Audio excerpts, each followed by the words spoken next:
弟弟呀，我不太会呀。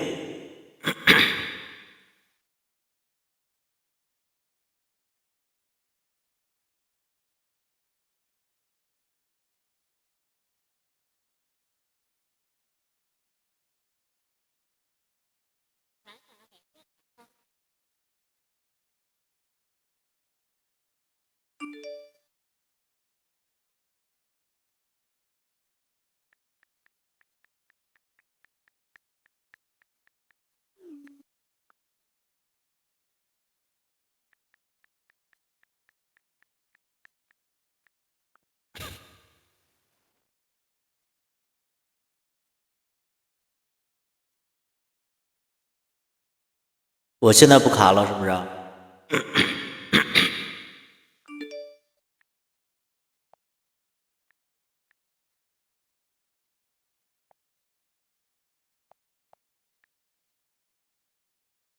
嗯。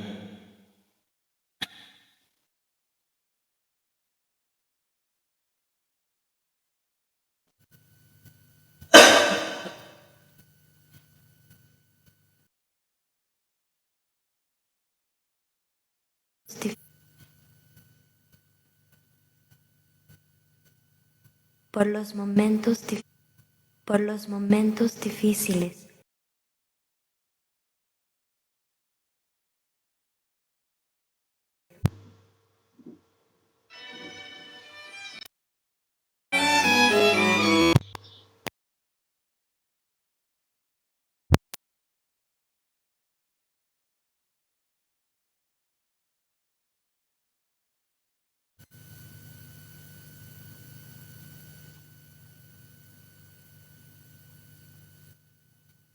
Por los momentos difíciles, ya entendí que la flor más bella se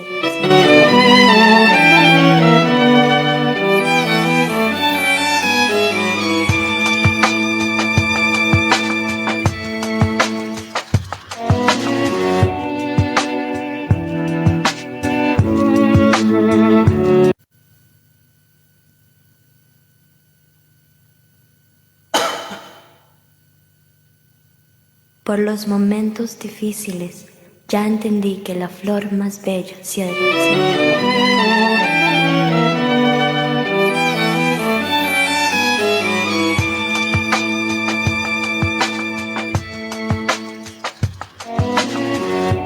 莉莉娅，迷离的眼眶，为何流浪？心碎的海洋，受了伤，连微笑都彷徨。Chasing你浪，为谁而唱？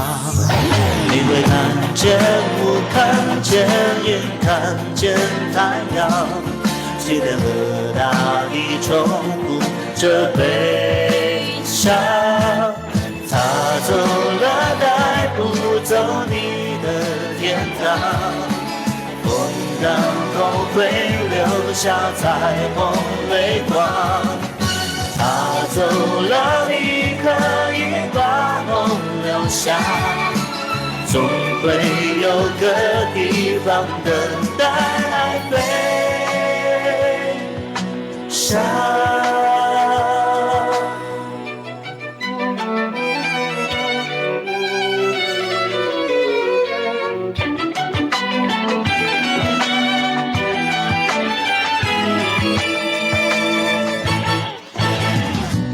莉莉娅，幸福在远方，爱已闪烁，许下愿望。你会感受爱，感受恨，感受原谅。生命总不会记仇和悲伤。他走了，带不走你的天堂。风干后会留下彩虹泪光。他走了，你可以把梦留下。总会有个地方等待爱飞翔。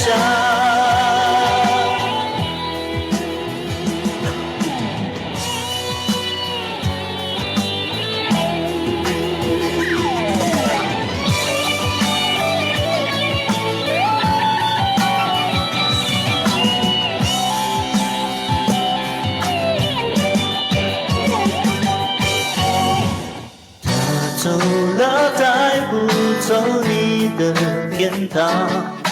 风干后会留下彩虹泪光，他走了，你可以把梦留下，总会有个地方等待爱飞翔。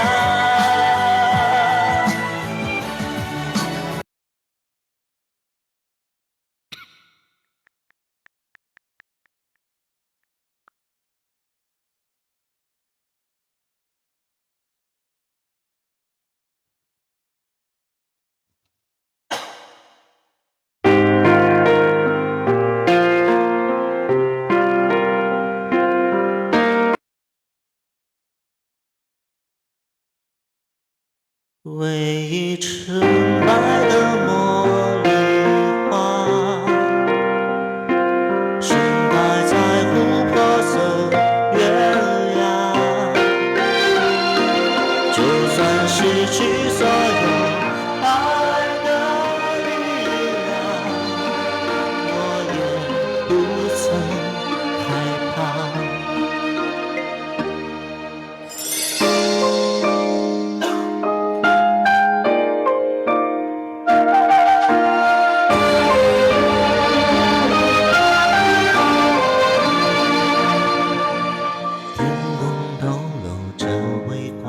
照亮虚无迷惘，在残垣废墟之中寻找唯一梦想。古老的巨石神像守护生命时光，清澈的蓝色河流指引着此方向。穿越过风沙，划破过手掌，证明着希望去闯。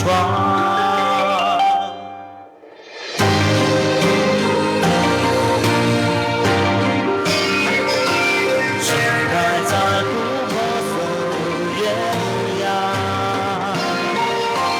就算失去所有爱的力量，我也不曾害怕。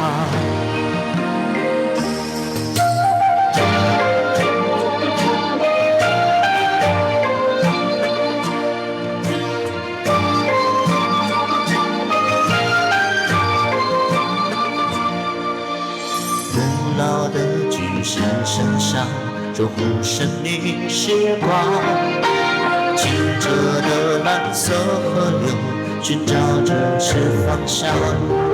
穿越过风沙，划破手掌，坚定着希望去闯。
唱一首我自己的歌《光年之外》。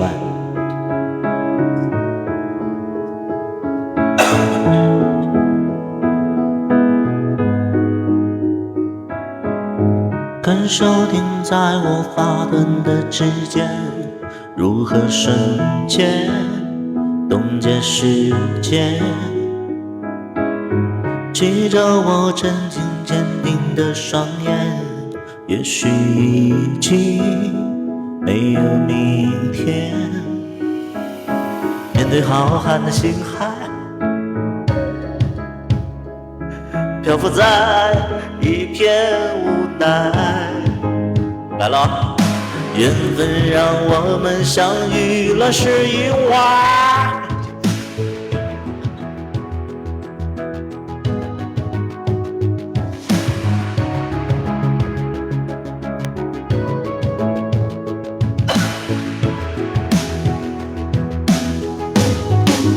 我没想到。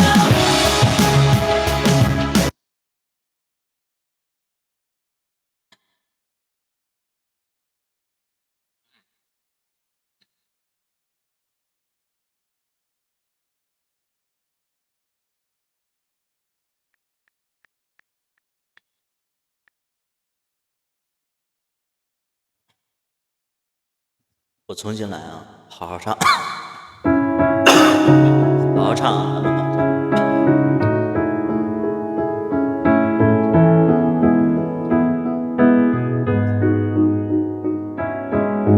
感受停在我发端的指尖，如何瞬间冻结时间？记着我张紧坚定的双眼，也许已经没有明天。面对浩瀚的星海，我们微笑得像尘埃，漂浮在一片无奈。缘分让我们相遇乱世意外。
好了，你们能听见吗？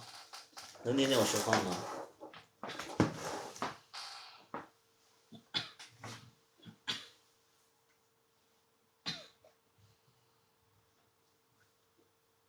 可以啊。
我唱个自己个儿的歌，自己个儿写的歌。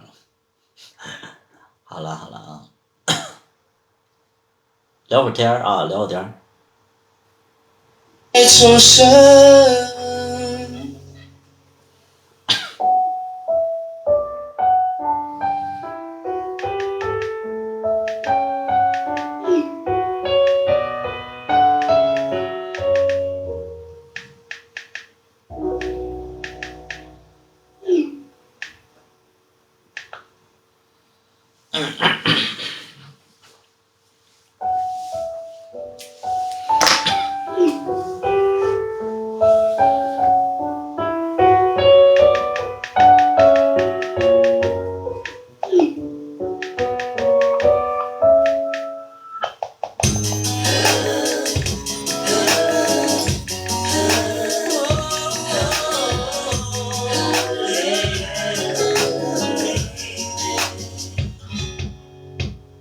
总是在夜深人静想一个人，你留给我的回忆映着月光更深刻。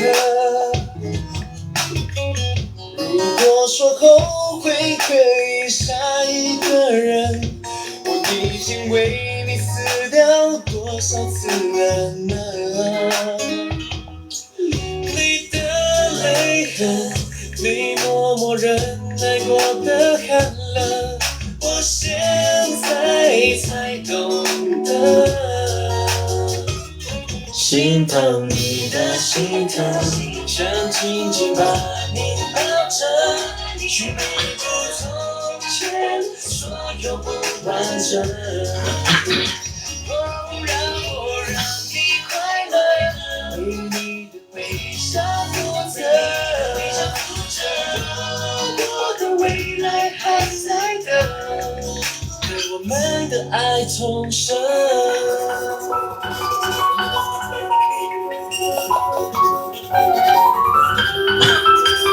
来，有没有跟我连线聊天的？有没有跟我连线聊天的？我不想自己聊，我想那个跟别人连线，然后听听你们的故事。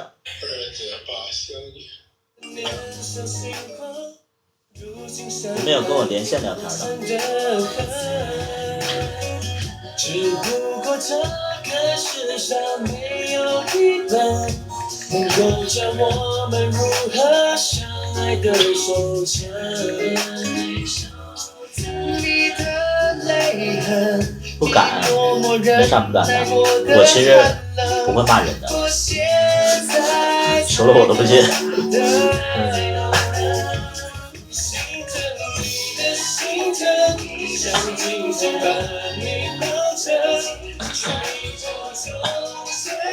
有没有连线聊天的？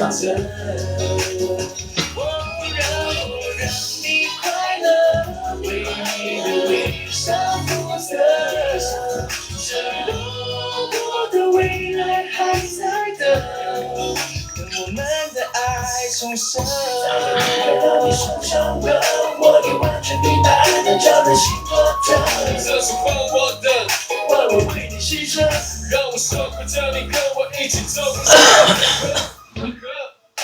想跟我连线聊天就聊啊，不用害怕啊。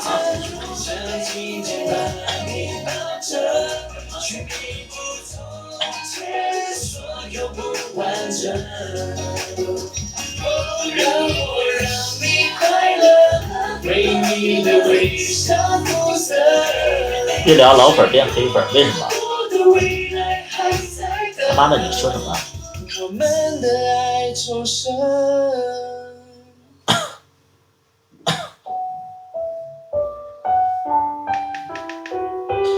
我这个眼睛反光，我在跟别人聊天，我怕那个反到。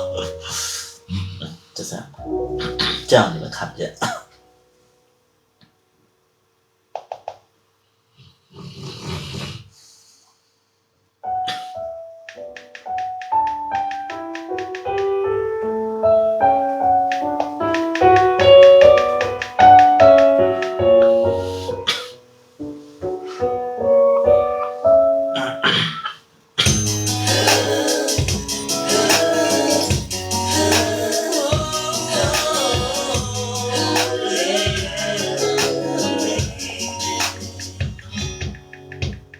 总是在夜深人静想一个人，你留给我的回忆映着月光更深刻。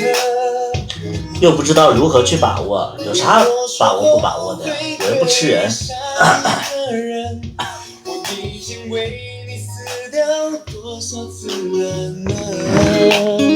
我不吃人啊。你的泪痕，你默默忍耐过的寒冷，我现在才懂得。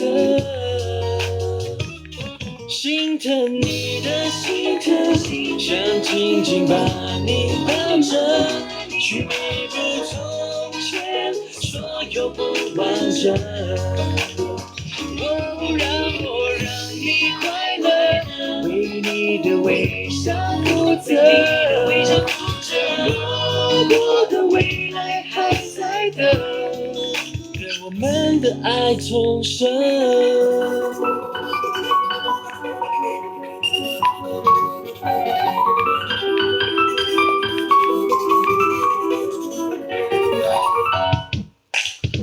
时间是一道不能反转的门，那时的年恋爱生分跟你可能跟想象的不一样。我应该是什么样？我想，其实我一直都想明白这一点，我应该是什么样？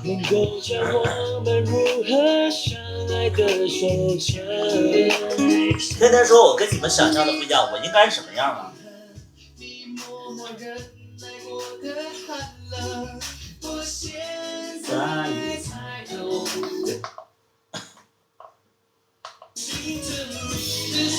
想紧紧把你抱着，去弥补从前所有不完整。你快乐，你的微笑。大部分人从芝麻开始想，表现能和芝麻不一样。你懂什么叫电视剧吗？你们知道什么叫电视剧吗？我演一个角色，我就是电视剧啊。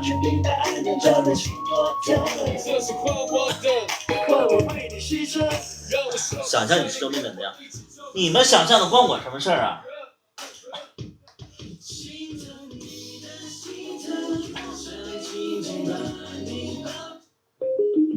不开这音乐了，吵死了。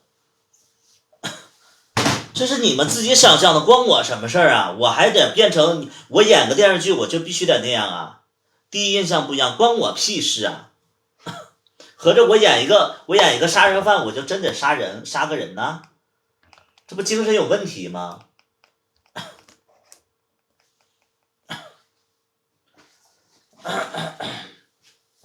扭起来了没扭起来啊？这跟扭起来没扭起来是一回，这个不是一回事儿啊！我本来我就是这个个性，能明白吗？反差有点大，那是你们自己的问题，你们得自己去调节。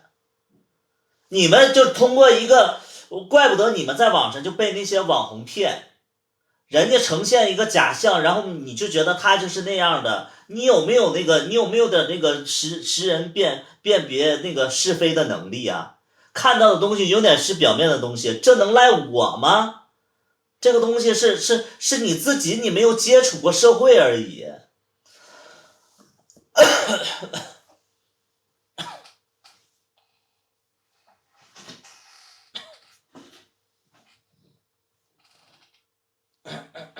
这跟牛不牛没什么关系，我就觉得就是你们形容这个就是较真儿这个事儿啊，我都觉得很可笑啊，都觉得很可笑啊。芝麻是我的故事，那你知道我有改变好多吗？就是我有改了细节好多吗？那细节他改了好多，你以为他是原本的，就是那个怎么样的呀？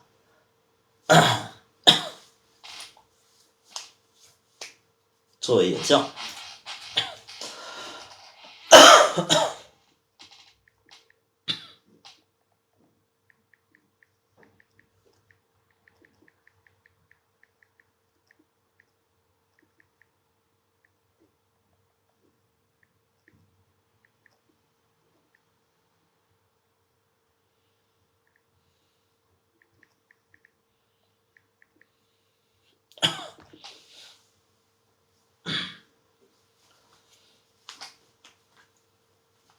本色出演，我愿意演什么演什么，关你屁事啊！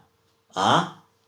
什么我应该本色出演一次，关你屁事啊！我是导演，我是编剧，合着我还必须得演我本色出演呢？你没毛病吧你没事儿吧？小黄哥来了，小黄哥怎么了？我得跪拜是吗？来膜拜一下，来，小黄哥长什么样？我看一下。搜这搜你以为你谁呀？什么什么，我得本色出演一次，你出钱我就本色出演，啊、这个颜色好难驾驭的，这个衣服其实它是就买的失败品啊，这衣服是买的失败品，这衣服啊，你就是直播穿，我现实当中我穿不出去，因为它有点那什么，它有点老式儿，它这有垫肩，就是这，知道吧？这衣服啊，这白衣服这白 T 呢，这个有垫肩，你知道吗？就是这个西服，这真的是我服了，我我买的时候我不知道有垫肩，但是因为买了就一直没穿出去过，有垫肩，你知道，就很奇怪，破就是咱买的时候吧，也不知道有垫肩，而且现在就西装很少有垫肩的，觉得我买了个90款。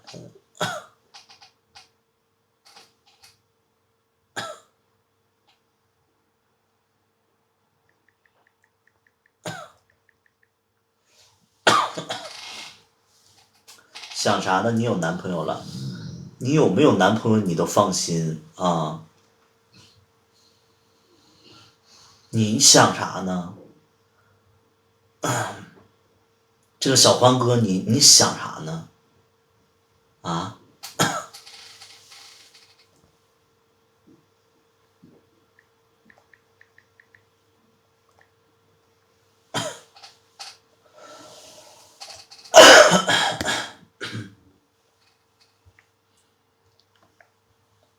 只不过很早就有男朋友，不是你有男朋友怎么着啊？你是很骄傲吗？还是怎么着了？你有男朋友，勾起我的羞喜，大字说清楚啊。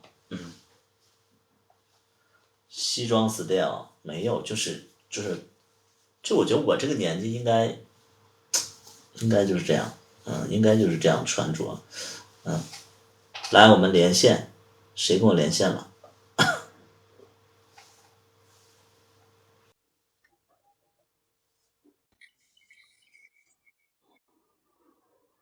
你好，你好，啥呀？你好，请问有什么事吗？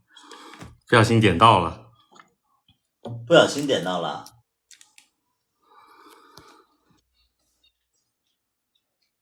不小心点到了，那你可以关掉啊。我以为你有事儿呢。我有啥事儿啊？没啥事儿，那你可以关掉啊。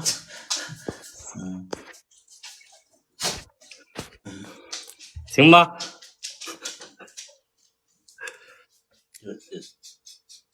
分享故事啊，来分享一下吧，来，这个我刚才在直播间里说那个，让大家分享一下故事，你有什么故事跟大家分享一下？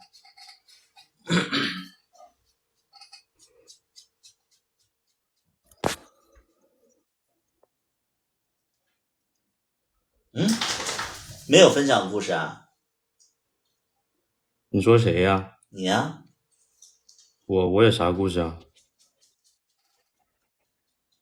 那没有算了，我寻思你有故事要分享一下。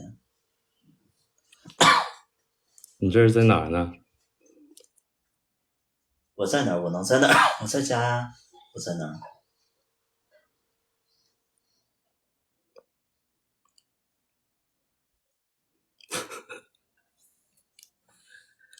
干啥呀？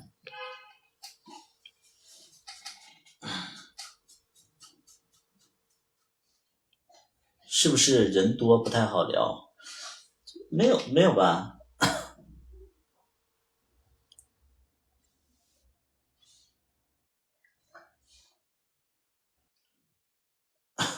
结束连线，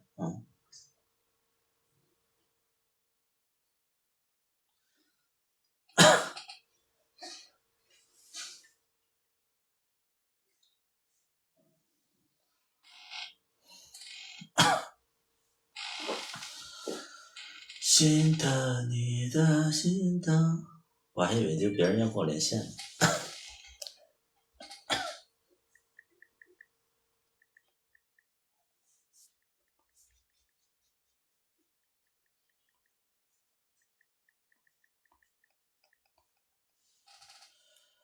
可怜大鹏哪里可怜了？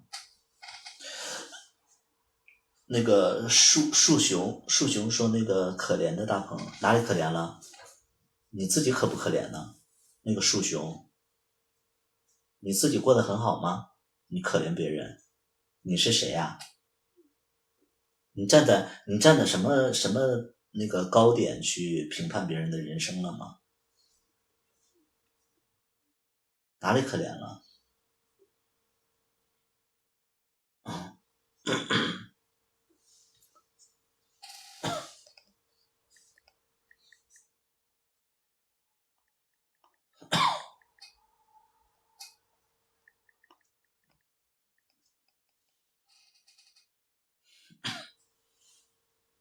你在哪儿呢？接触过天秤座吗？接触过。天秤座不太好，我驾驭不了。他还问了一句你在哪儿？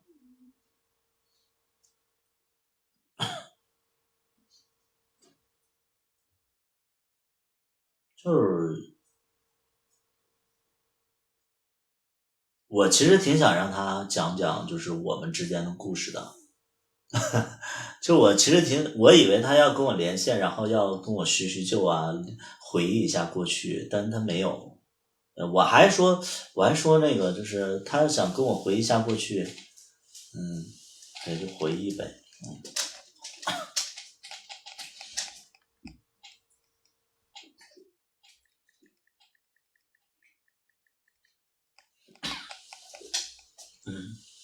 我们私底下有联系吗？也有，也有。原来认识啊，认识。刚才那个人是谁？那个你别打听了。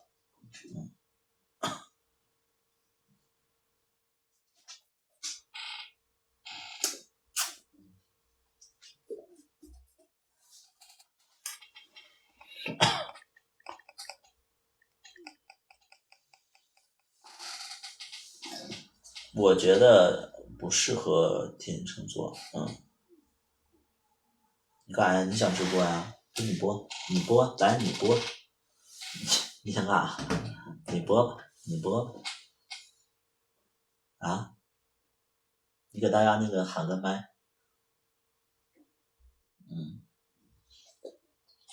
图图已经大龄了，该找一个，关你屁事啊！那个小黄哥，你有事儿没事儿啊？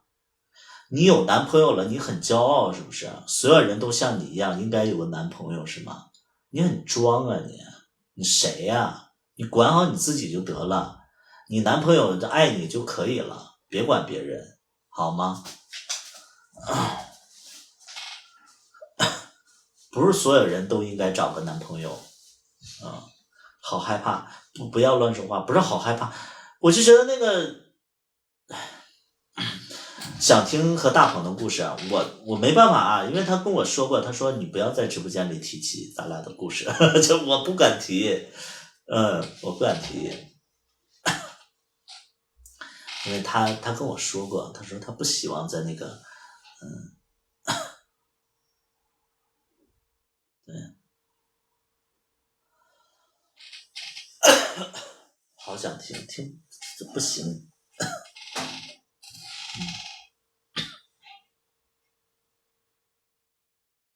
鹏还在盯着呢。如果我的前任要有这种就是叮嘱的话、备注的话，其实我就会，对。今晚还讲故事，可以讲一个啊，给大家讲一个就是。跟第四人有关系的故事啊，跟第四人有关系的，你昨晚没听，好的，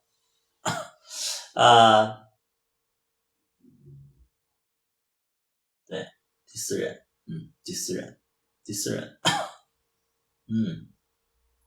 我们讲一下第四人的，跟第四人有关系的一个故事啊，就是一共7人。我是讲故事还是回答你问题？我在讲故事的时候我不回答你问题。你是先问问题还是我给你讲故事？我不说话了，好嘞，这叫啥？好嘞啊！你只是说，当然你有朋友带我回家非常好看。行了，你别说了。那个小黄哥，我是希望你以后来直播间里不要说话，因为你说话吧不太适合合时宜。你这个人说话不太适合合时宜，好吗？就你这个人可能情商有点低，能明白吗？以后你不要来我直播间说话，你可以看啊，或者说你以后就不来就完事儿了啊。喜欢我的作品可以啊，是不是啊？哎，好了，我们来讲故事啊，我们来讲故事，调整一下心情，好吗？来，咱们调整一下心情，别问了，发生什么事了？没什么事儿啊，性格好多了，是的。给大家讲一个那个关于第四人的故事。昨天我们不讲的第四人的故事吗？我们昨天讲了第四人的故事，那么我们要讲一个跟第四人有关系的故事，然后这个跟他有关系，这个关系呢其实有点乱啊。那我们就从头开始讲。我在15年的时候over 啊，我在15年的时候我谈了我第一任官方的认可的第一任，他是一个当时我认识他的时候，他是在天津读研究生，他当时是研2，然后后来我们因为阴差阳错就没有在一起，然后但是呢，那个时候跟他分手了以后，我就开始直播了啊，就直播了。直播以后呢，然后我就赚钱了，赚钱以后我就大家知道我攒了几万块钱，当时我在就是第一个月我记得清清楚楚，我直播的第一个月我就赚了6-7千块钱啊，也不是每天播，反正就是就是那个时候就觉得6-7千块钱好多，而且通过直播赚的。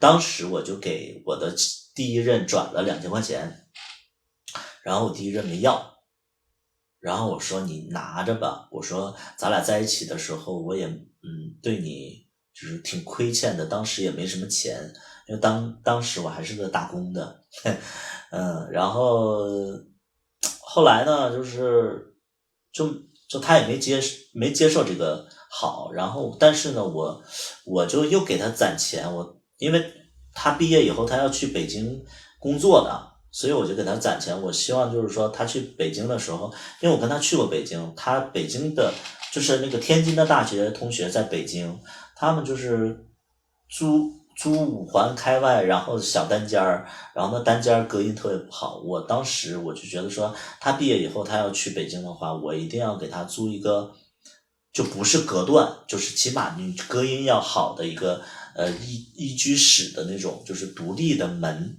啊，就是那种感觉的。所以当时我就给他攒钱，当时我有点大男子主义，当时就是我就觉得我要给他攒钱，但是后来他不光没收我这2000块钱，后来我们直接还就是失去了联系，就直接好像我也不知道怎么的，反正就拉黑了，就没有联系了。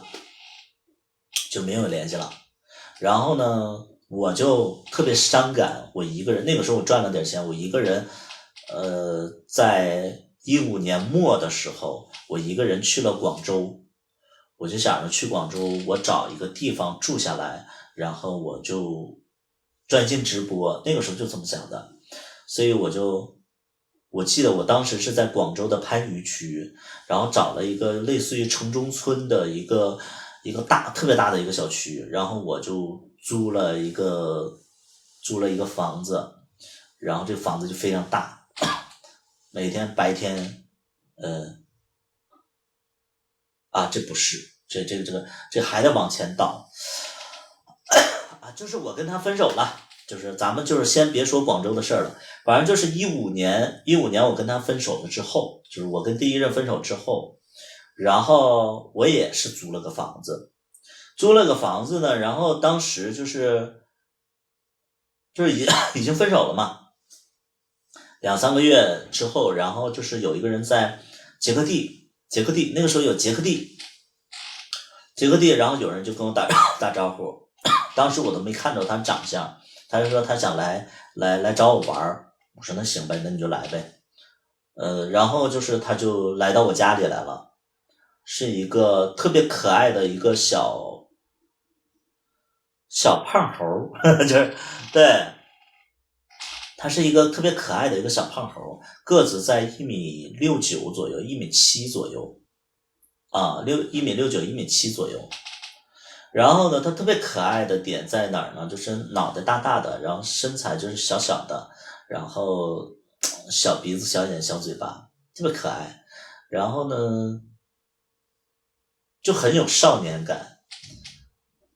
然后他就在我家待了一晚上，就是除了其他的我们该做的，就他为我做的都做了。他是一个比较主动的人，然后就除了剩下其他的基本上都为了我做了，然后还挺舒服的，还挺舒服的小胖猴。然后第二天他就因为他是来探亲的，他其实家里可能在其他的地方，然后他来天津探亲，然后第二天就走了。之后呢，我们一直有联系，后来我就开始直播了嘛。我直播以后，然后他也看到我直播，然后就说你火了之类的。再后来我就是一个人去了广州嘛，去了广州也是因为第一任就是出不来嘛，然后我就一个人去了广州。恰好那段时间他也在广州，因为他那个时候行婚了，有一个拉拉的老婆，他老婆也在广州，所以他也来了。来了以后跟我联系上，然后他就来我住的地方。来我住的地方以后呢，我其实就觉得这是一种缘分。我一直都觉得就是能够那个再联系上的过路人其实都是缘分，我一直很尊重这个缘分。所以他说见我然后来了，我其实就很开心，就像一个像一个亲戚来了一样。因为我自己在那块住，我虽然说这是我自己选择的路，但是我其实每天都很孤独。他来了以后，然后我们是话非常的少，因为他也不知道说什么，我也不知道该说什么。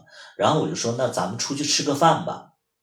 结果我们就在那个城中村，那个城中村里边有餐厅，一个比较好的餐厅，我就带他去那个餐厅，我们吃饭。吃饭的时候也不说话，结果吃了将近1个多小时，也没说几句话。我就说那个那回去吧。我想说那回去吧。他说哦。结果呢他就打车就走了。然后我也懵了，我其实的意思就是你今天晚上回我就是回家，然后咱俩什么再续前缘，或者说就是对他可能听成就是我让他回去吧，可能就是听差了。然后我就挺懵的，然后我就跟他解释，我就问他，我说你怎么走了呀？你有事儿吗？他说你不让我回去吗？我说回去，我说回家里去。所以这样我们就错过了，就错过了啊！不能这么弯，就是2个频道，就是对，就像你们说的2个频道，就是理解错了啊，就理解错了。然后呢，就是从这以后呢，就是好像我们联系越来越少了，但是微信其实是一直有的。紧接着今年的去年我来深圳，我不是开酒吧嘛，我开了将近2-3个月，大概就是2-3个月的时候，然后跟他联系，我说你现在在哪里？他说他现在在深圳。我说我也在深圳。他说是吗？我说对的。我说那个有时间来我酒吧玩，其实是为了揽生意，我就打个招呼而已。结果他也在北京，不是，他也在深圳。然后结果呢，有一天晚上他说就是我跟他说的，我跟他说我说我在深圳，然后他说我说有时间来玩，他说那你现在在吗？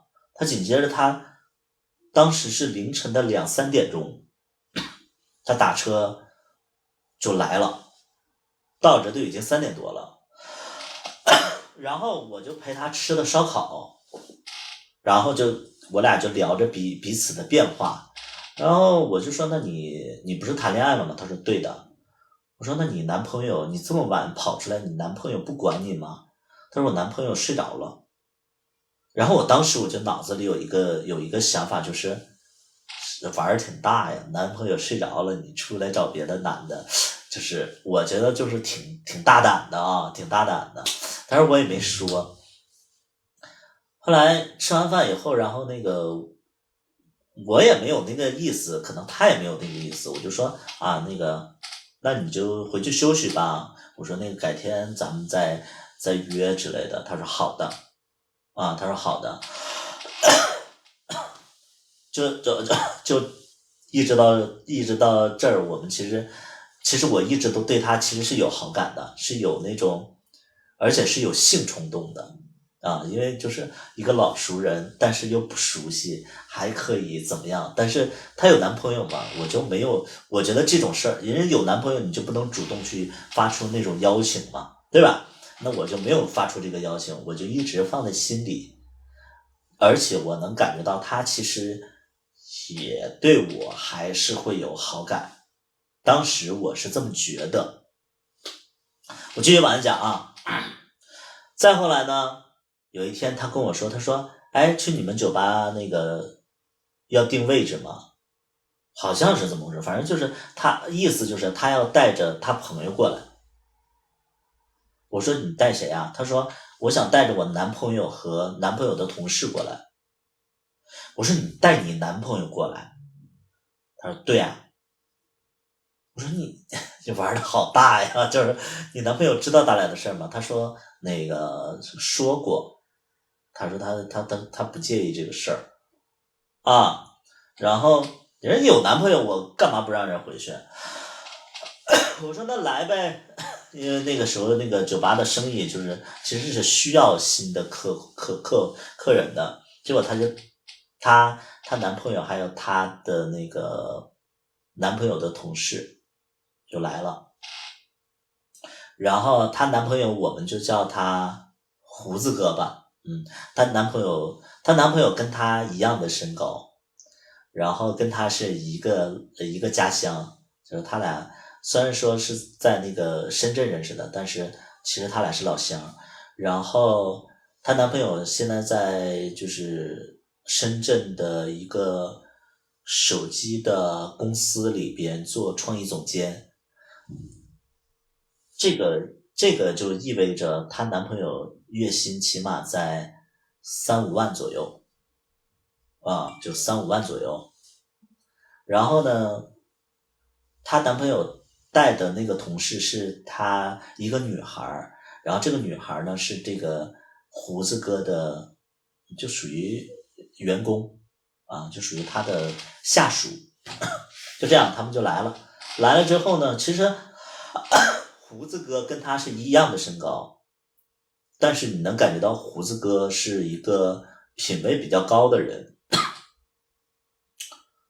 感觉上聊天啊，就他胡子哥他也是金牛座，感觉上聊天啊就觉得挺舒服的，不做作，然后不就是还就反正就是他有点大男子主义，我也有点大男子主义，所以我们是懂彼此的，聊天就是非常顺畅。然后我就因为大家都出于礼貌，就互相恭维的那种，我就说了一句，我说其实我会觉得今天聊天啊，我觉得跟你挺有共同话题的，希望你常过来，而且我觉得你是一个特别的人，我喜欢特别的人，我就说了这么一句话。然后后来呢，就是不知不觉的，后来就是我们就是大家都是年轻人嘛，就开始玩那个密室逃脱，然后他有密室逃脱的局也叫着我，我有密室逃脱的局也叫他俩，反正就是这么的，我们就是一来二去的互动就很多，然后他们几乎每周都会过来支持我生意。她男朋友也比较有钱，就是那个胡子哥也比较有钱，每次都点1-2瓶明式，1-2瓶明式大概在我这就是2000块钱啊，就是1-2瓶明式在我这儿就是2瓶明式是2000多嘛，反正就是这一来二去的，胡子哥就没事就过来支持我，然后我跟胡子哥呢就是比较，对，就是比较谈得来，然后就一直当哥们儿，就是我的客户嘛，然后又是就是在我心里我就觉得他能力方面各方面都比我强嘛，因为人家是公司的创意总监，我会觉得人社会地位也比我高，但是他那个胡子哥也没有摆出那个劲儿，也是一个就是87年的一个89年87年88年89年这么一个年纪，所以也非常好，就大家其实都聊得非常好。但是呢，我其实那个时候心里还是看到那个小胖猴，我心里还是会痒痒的，就是我心里还是会觉得他特别可爱，然后有一次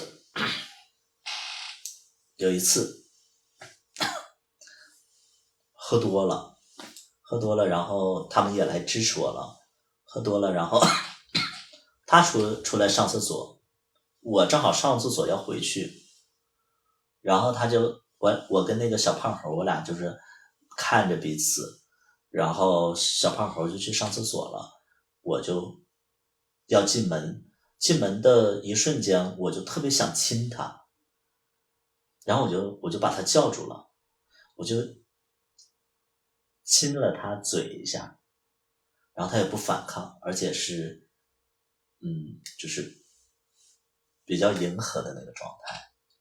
当时刺激的点是她男朋友就在里边喝酒，对，这个刺激的点是她男朋友就在里边喝酒，但是你知道就喝多了嘛，就感觉特别好，感觉特别好。然后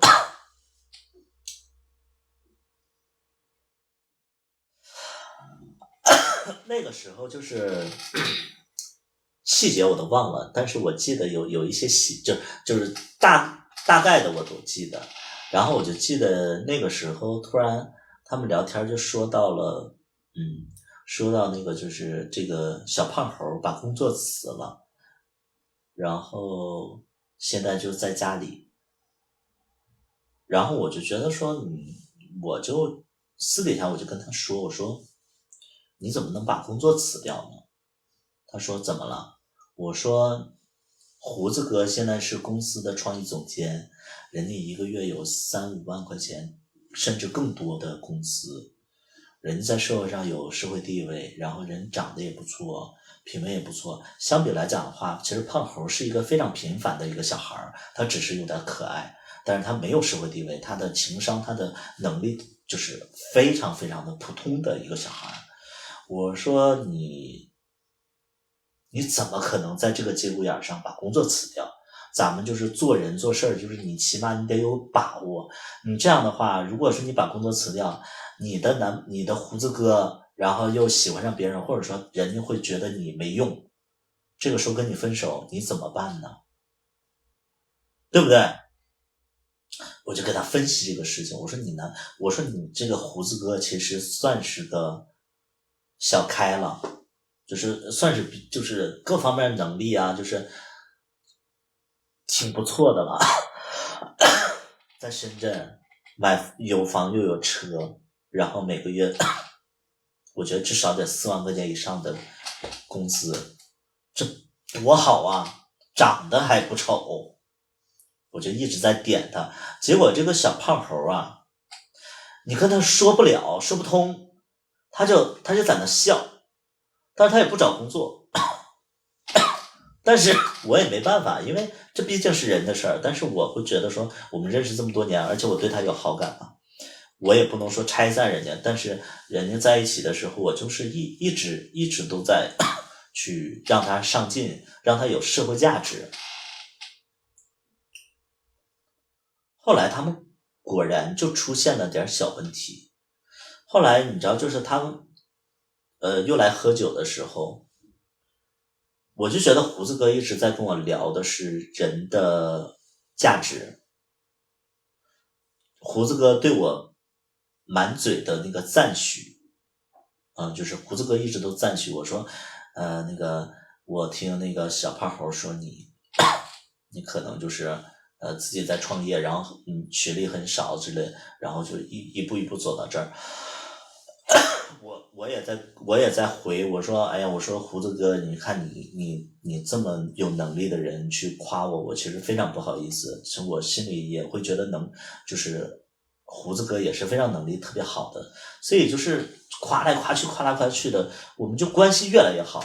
后来就导致了什么？导致就是他们经常在家里做饭叫我去，就是然后我每次去，我跟别人还不一样，我每次去胡子哥家。他们是在那个算是比较深圳比较贵的地方买的房子，又是新房子。我每次去我都是带着东西去，以表尊重，而且我觉得这是礼貌嘛。但是你知道，就是他一般吃饭都不是单独约我，会约其他的小伙伴，我们大概6、7个人，其他人都不带东西，就我带东西。所以就是这样凸显的我很特别。然后包括我跟他们出去吃饭，一般也是我买单，因为他们在我酒吧消费，我自然而然的会买单。我觉得这是一个非常合乎常理的事儿，所以就其他的小朋友是不懂的。就这样，那个时候我们非常非常开心。后来直到有一天8月15，就8月15前后吧，因为当时我们做了一批月饼，会送给这些客户。就送给我酒吧的客户嘛，然后我就给那个就是胡子哥还有胡子哥的小伙伴都准备了那个月饼的礼盒。那天胡子哥喝的非常多，因为胡子哥他们其实酒量非常不好，喝的非常多的时候，然后他们就喝了一瓶多，然后他们就走了。走了之后我就送他们嘛，送到电梯门口的时候，然后胡子哥说那个，哎呀，月饼没拿，然后他就喝多了嘛，然后他就自己回来拿，然后我看胡子哥就是跑过去，我怕他摔跤嘛，然后紧接着他们就在电梯那儿，我就直接折回来，我也去帮胡子哥去找那个月饼，结果胡子哥因为他是小跑，他比我快，所以他拿着这个月饼就往出走，然后我就往里进，就这样就是撞到了，然后我就说，哎呀，没事吧，没那个，因为他喝多了嘛，他马上要撞到了，我说，没事吧？然后他说没事。这个时候呢，这个胡子哥顺势的就是搂住我，但是他还没搂住，他因为他有点站不稳，他就搂住我脖子。胡子哥比我矮，然后他搂着我脖子，然后这个时候我也去那个扶他。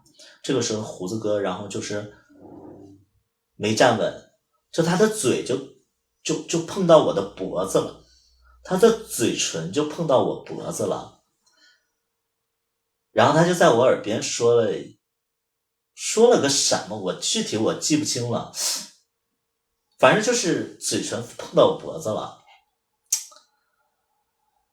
让我其实就觉得有点尴尬。哎呀，我想搞你男朋友，但是咱俩会有这些亲密的举动，我就会觉得有点荒唐。但是我就觉得可能是我想多了。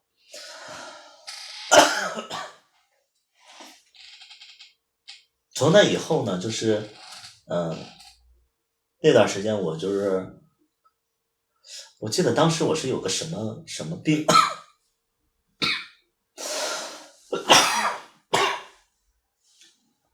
当时我身体有点不舒服，然后胡子哥知道以后呢，他就说那个你得去医院。我说那个不去了，他说你得去，因为胡子哥的妈妈是医生，所以他们就很注重这些东西，就是有病了一定要去看医生。我说我不去，我说我不愿意去。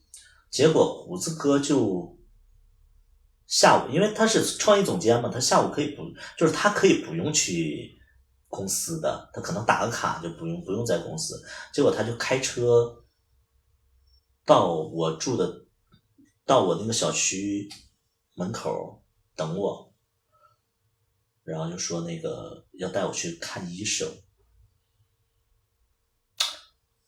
然后胡子哥也知道我特别喜欢喝那个东方树叶，然后他知道我喜欢喝那个茉莉花的东方树叶，结果我一上车，他要把那个因为夏天嘛，冰冰凉的那个东方树叶给我，当时我其实就有点尴尬了，然后再加上胡子哥也是一，我也是一，所以我们就是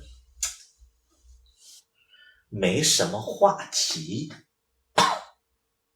对，没什么话题，然后就在车上其实挺尴尬的，但是胡子哥一直陪我挂号，然后陪我看医生，然后结束，就这样我跟胡子哥的关系可能就是比较近一些。好像是就是同一天，晚上的时候好像就约了胖猴，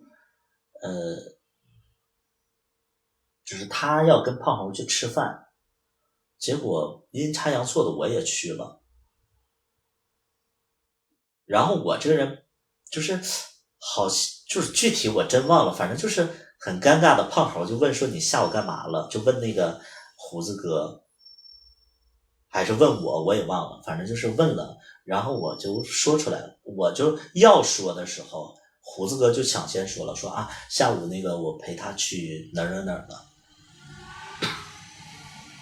然后小胖猴就说了一句，他说啊下午你俩在一起啊，然后我就不说话了，然后胡子哥说对啊，就是很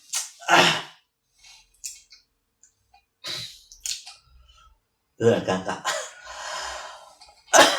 后来胡子哥就是带我去，就是后来我跟胡子哥，因为我其实那个时候已经察觉有问题了，我真的不是我觉得我不是白莲花，我装不了那种。其实一开始我就察觉到有问题，但是我为什么不拒绝这层关系？我跟大家说一下啊，我为什么不拒绝？因为很多人会觉得说，哎，你明知道胡子哥对你感兴趣，或者说你能感觉到胡子哥其实对你有好感，你为什么不拒绝他呀？你可以不去啊。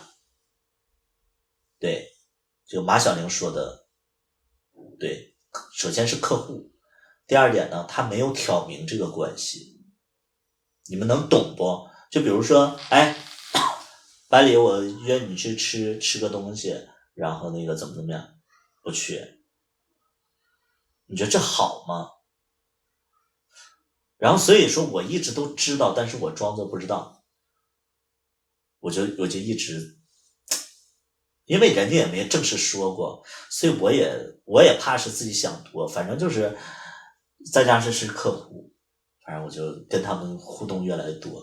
后来就是到后期，就是我单独跟胡子哥见面的次数就变多了，比如说胡子哥会单独约我吃个中午饭，然后他们公司会有什么代金券，什么按摩代金券会让我去用掉。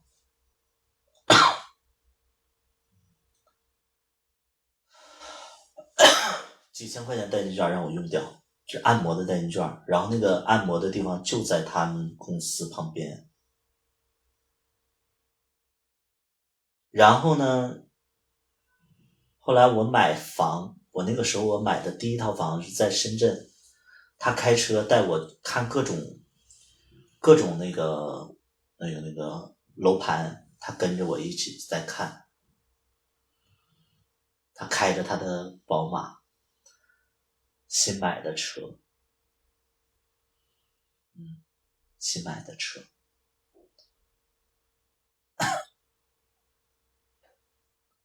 然后继续往讲，后来有一次比较尴尬的是什么？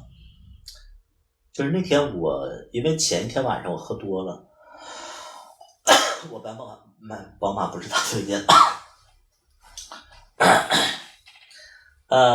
后来有一件事情比较尴尬，就是因为就是他们有的时候是周六来，但周五我们晚上也忙，然后那个时候我周五可能就会喝一顿酒，周六我就缓不过来，所以晚上的时候我经常就是就是周六的晚上的时候，我基本上就没胃口，因为喝多了缓不过来嘛。然后胡子哥就跟我们吃过椰子鸡还是怎么着，还是知道我喜欢吃椰子鸡，反正他就会给我点椰子鸡，给我点了一份椰子鸡，因为椰子鸡是有汤水的嘛，就你吃不进去肉，你可以喝汤嘛，所以他就给我点了一份那个椰子鸡，然后再加上那个椰子鸡，因为我是在店里，我先吃完东西，然后紧接着我就上班了。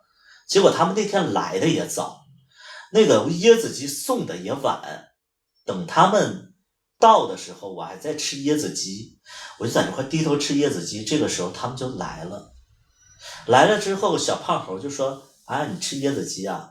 我说：“啊，对呀、啊，这。”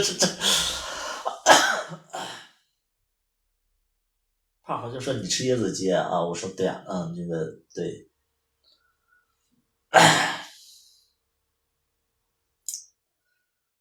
就是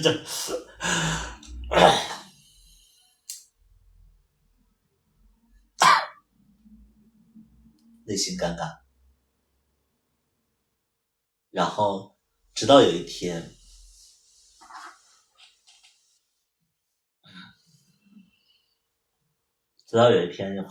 胡子哥跟我在车上，就是忘了是干嘛，然后他就跟我在车上，他接了一个电话，是快递给他打的电话。那个快递给他家就是送快递，但是他家敲门没有人开，然后他说那你明天再送吧。我说然后他挂了电话以后，我说小胖红没在家吗？他说在家。他说他这个点儿应该在睡觉，因为当时我们是下午3点左右。我说这个点儿还在睡觉？他说对的，他经常就是玩手机玩到天亮才睡。就每次他跟胡子哥的睡觉的时间都是错开的，胡子哥一般都是11点12点就睡了，但是小朋友因为白天睡的比较多，他一般都是天亮才睡。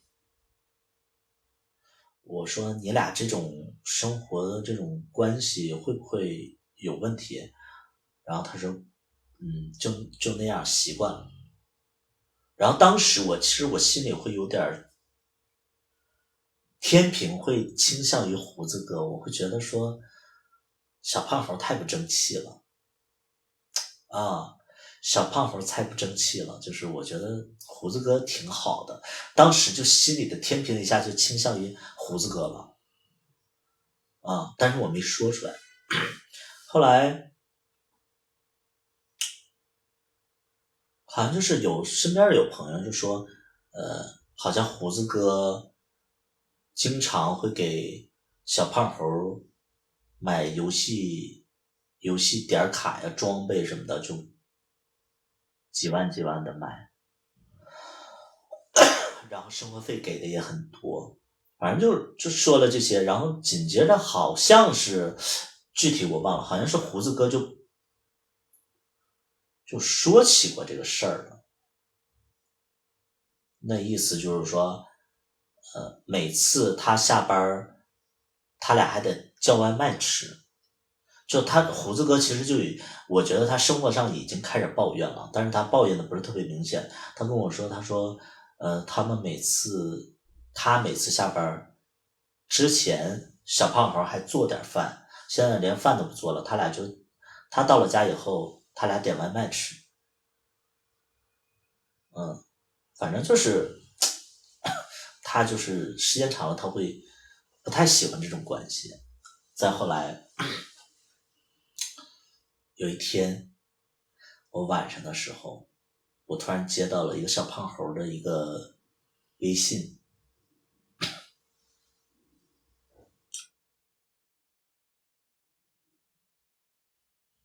椰子鸡好吃吗？啊，你没吃过吗？好吃啊。哦，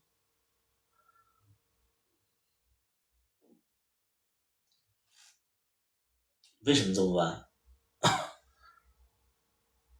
没有，我刚才跟胡子哥聊天了，他说他现在喜欢你，我成全你俩。啊，我都知道了。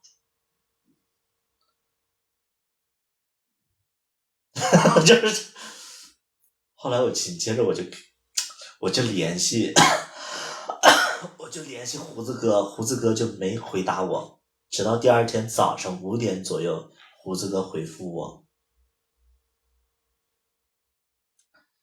我说怎么了？昨天你俩吵架了？他说你怎么知道？我说他找我了。胡子哥问说他说什么了？他没说什么，我就把截图转给他了。然后我还发现小胖猴已经把我拉黑了，我就把截图转给他了。上面截的部分里边有说胡子哥说他现在只喜欢我，现在喜欢我之类的。然后胡子哥就跟我约着见了一面，他就大概的意思就是说，他跟他就是其实原因就是在于回家连个热饭都没有，而且这个小胖猴就是比较不懂事儿，大概是这个意思。然后再加上一对比，就是我可能比较独立，然后能力比较强，反正就是大概是这么事儿。然后我其实我说那你想怎么处理啊？他说我想跟他分手。我说那你不是让我尴尬吗？他说这个事儿跟你没关系啊，无论你跟不跟我在一起，好像他们都是想分手，大概是这个意思，因为细节我真的忘了。然后他就跟我说，我说那你怎么会喜欢上我呢？我说其实我就把我跟那个小胖猴的事儿我就跟他说了，我说其实吧，我挺喜欢小胖猴的，而且我当时还背着你亲了他。他说我，他说其实是因为他喜欢我，是因为我会给他一种错觉，我也喜欢他。我说你是什么时候有这种错觉的？他说因为每次你都说我很重要啊，说我很特别呀之类的，就是就我有的时候会恭维那个胡子哥的一些话，可能是就是再加上我喝多了，可能会有一点点暧昧，对，可能会有点暧昧，所以就让他就是有这种错觉了。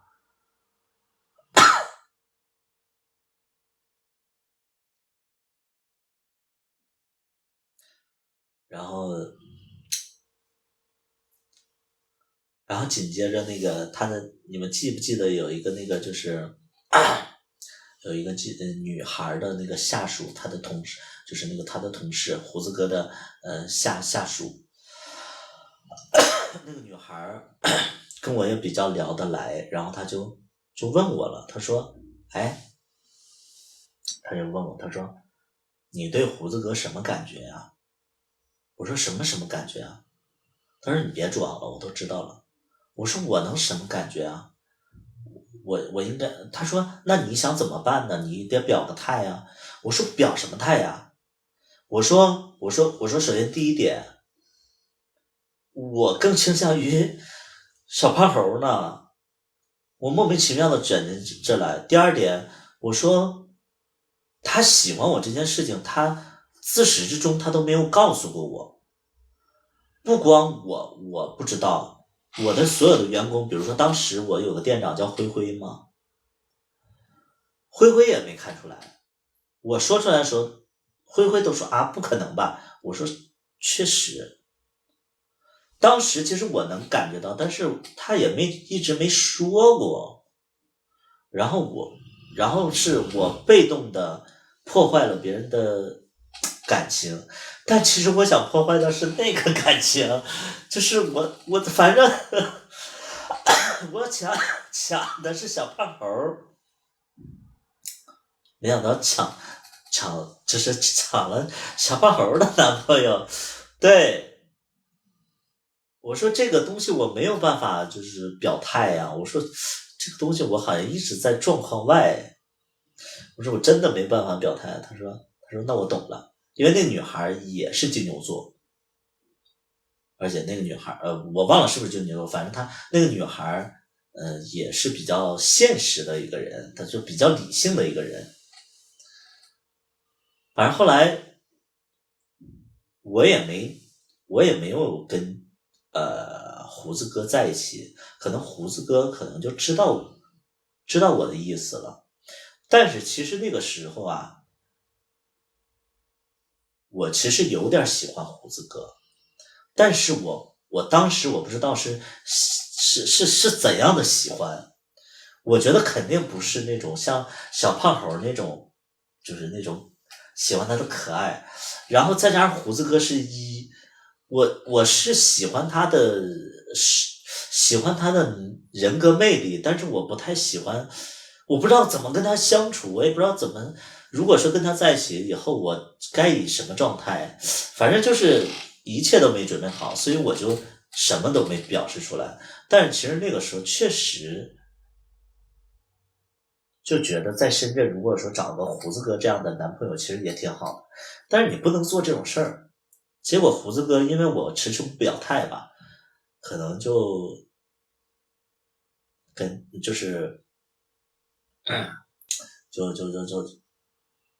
挺郁闷的。直到有一天胡子哥跟我说，因为他俩那个时候还住在一起嘛，他跟我说今天晚上我去你酒吧。我说都谁呀？他说就我自己。我说你自己来，小胖猴知道了以后怎么办呢？你怎么跟他说？他说你放心，我跟他说我是出差去了。我听到这儿，其实我就有点够了，我就心里我特别讨厌撒谎的人，就我会觉得说，要不你就不来，要不你就不说。你别撒谎。他说他是去外地出差，然后来我这儿，我就觉得这种事儿吧，我不太喜欢。然后再加上我是第三者，我是这个第三者，我就觉得你撒谎为了来见我，我就觉得好像这个事儿早晚有一天就像那个椰子鸡一样，我觉得不好。然后所以那天他来，我其实有点不知道该怎么面对。但是他还是来了以后，那天我就也是有点忙，然后也是不愿意去面对他，然后就陪他喝了2杯酒，然后我就去别的地儿去陪别的客户了。恰好那个时候是我认识小杨的最初期的时候，我来深圳最喜欢的一个人其实就是小杨。我来深圳最喜欢的一个人就是小杨。当时小杨来了，我就把那个胡子哥晾在一边了，我就一直在陪小杨。然后这个时候店长就告诉我说，胡子哥叫你过去一起再喝点儿。我就没动。我说他是不是喝多了？店长说是的。我说那你现在把胡子哥送走吧，把他送到酒店去。当时我满眼全是小杨，然后我又厌倦了胡子哥，然后就让那个店长把他送到酒店去了。胡子哥看我这么处理，他就走掉了，也没有让那个我店长去送他回酒店，直接人家心也凉了吧，就直接就走掉了。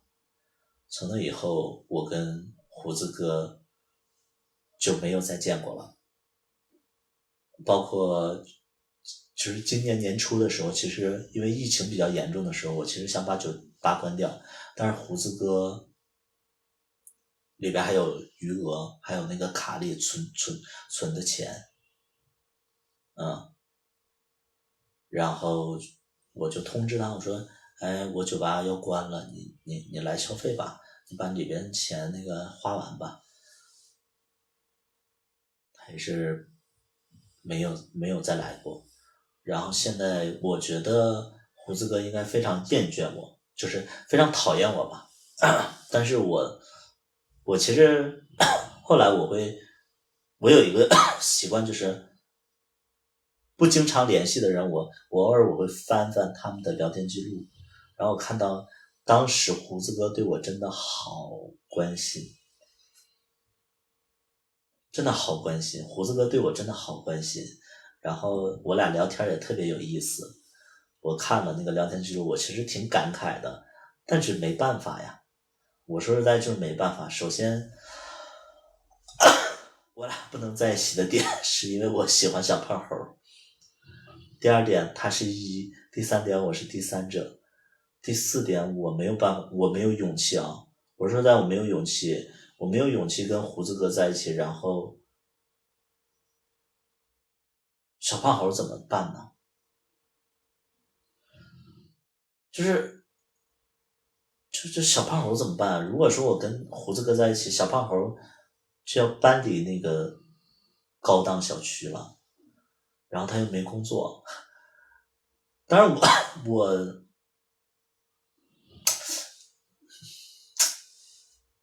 不知道该怎么说，就是想想，如果说我要加入了，就好像就是会改动好多现有的东西，而且我又没有准备好。我不是觉得说我为了小胖猴我都不能去，我是会觉得我没必要去改变那么大的轨迹，你们能懂不？就是我也没有那么喜欢，然后这段关系里我还是后知后觉的被喜欢的人，所以说我就没有，就是我没有必要去破坏人家，就是没有必要破坏人家，就是说我是会觉得，就是如果说我要是特别喜欢胡子哥的话可能胡子哥准备好了，那我也毅然决然的我就可以准备好，但是金牛座可能就慢热吧，也就是就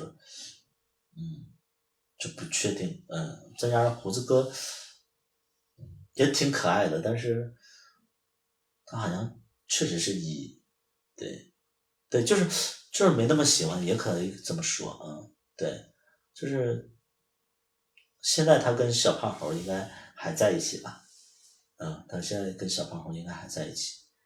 也不出来喝酒了，可能，最无语的是小胖，其实我觉得最无语的应该是我吧，因为我记得，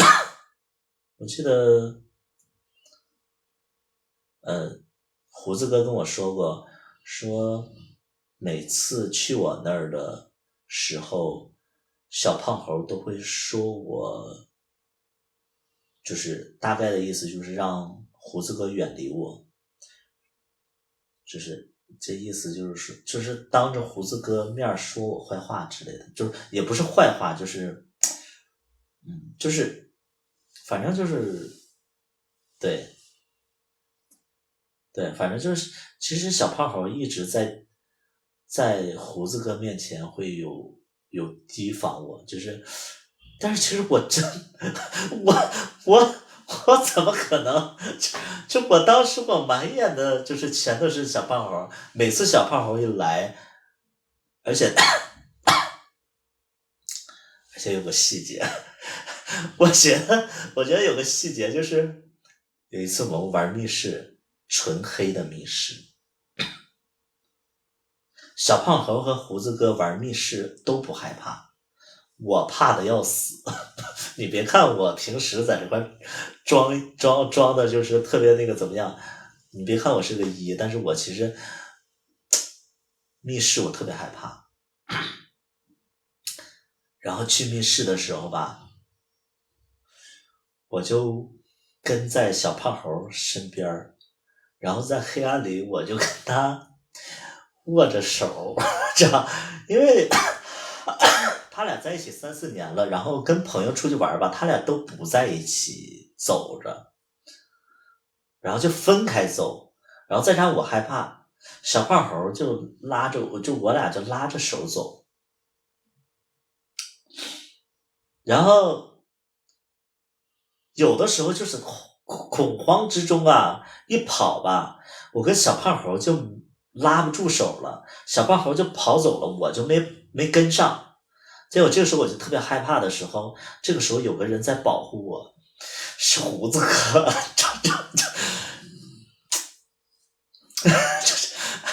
你们懂这种感觉吗？就是我跟小胖猴就跑散了，这个时候有一个人在就是搂着我说没事，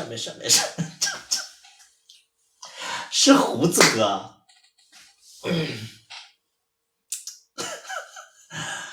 想想特别有趣，你知道吗？就是，哎呦我的天哪！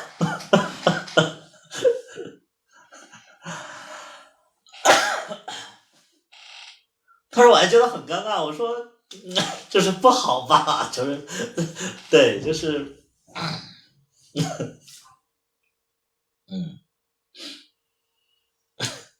胡子哥心里也挺无语的。然后这里边还有个插曲，就是胡子哥就是前面来的时候，我们说到，其实这个故事跟第4人有关系，这段故事特别乱啊，但是绝对真实。就是胡子哥前2次来的时候，就是一开始他来了以后，然后就来了3、4次的时候，他就带了一个朋友过来，然后带了一个朋友过来是戴个小眼镜，然后看着挺舒服的一个人，然后喝酒一点都不夹顾，而且酒量非常好。我跟了那个人喝了1杯酒，然后就开始喝，聊天摇骰子人家都会，然后酒量也好，然后给人感觉也舒服，不母，然后情商也高，我当时就这么觉得。然后长得也是比较顺眼的一个人。然后当时因为就是那个时候我就特别想谈恋爱，而且就特别想找个老板娘，我觉得哎呀这个酒量不错，情商也高，形象也不错，戴个小眼镜还是我喜欢的菜，我追吧，我就追吧。然后加了微信以后，然后我就喝多了，我就开始耍无赖，我就说我在什么什么酒店等你，必须得过来。结果这个小眼镜就在我的威逼利诱之下真的来酒店了。然后我就特别主动，我就亲他呀怎么样的，但是没有往下走，因为我也不知道他是10，反正就亲抱抱就度过了一晚上。结果呢第2天起来我就有点厌恶这样的自己，就觉得说人家也他妈的没有什么就是没有什么回应。再见到这个小眼镜的时候，我就不太搭理他了。我觉得你要是喜欢我的话，你应该就是找我呀，或者说跟我说话呀，主动一点，没有。就从那以后，我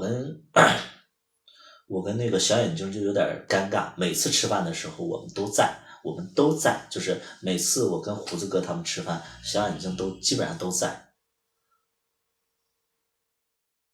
然后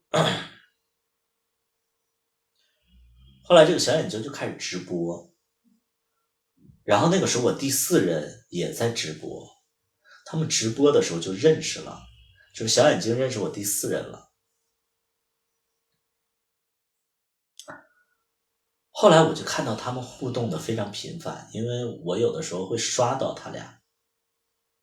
后来我就觉得说你俩别在一起。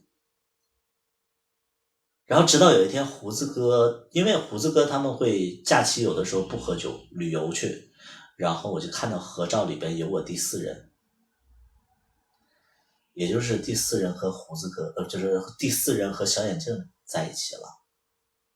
然后他们拍合照，他们就在一起玩。我当时就是心里就是会觉得说就很无语。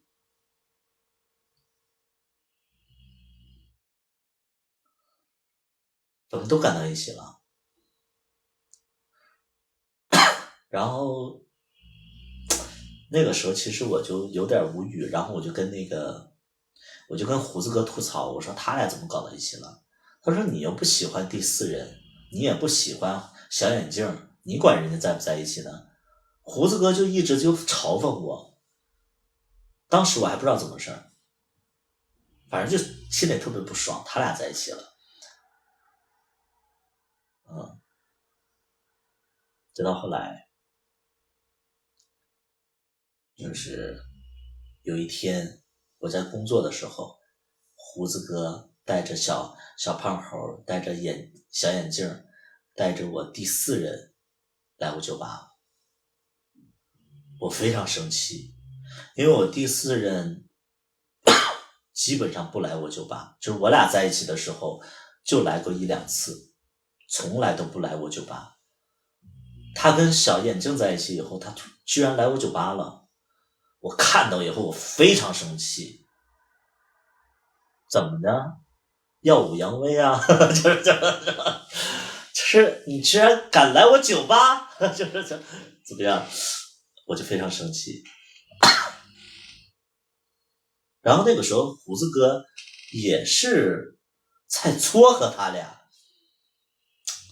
我自己现在回过头来我看胡子哥那个时候其实是故意撮合他俩，因为胡子哥可能觉得我对第四人还有旧情之类的，所以每次我在吐槽的时候，胡子哥其实一直在帮他俩说话。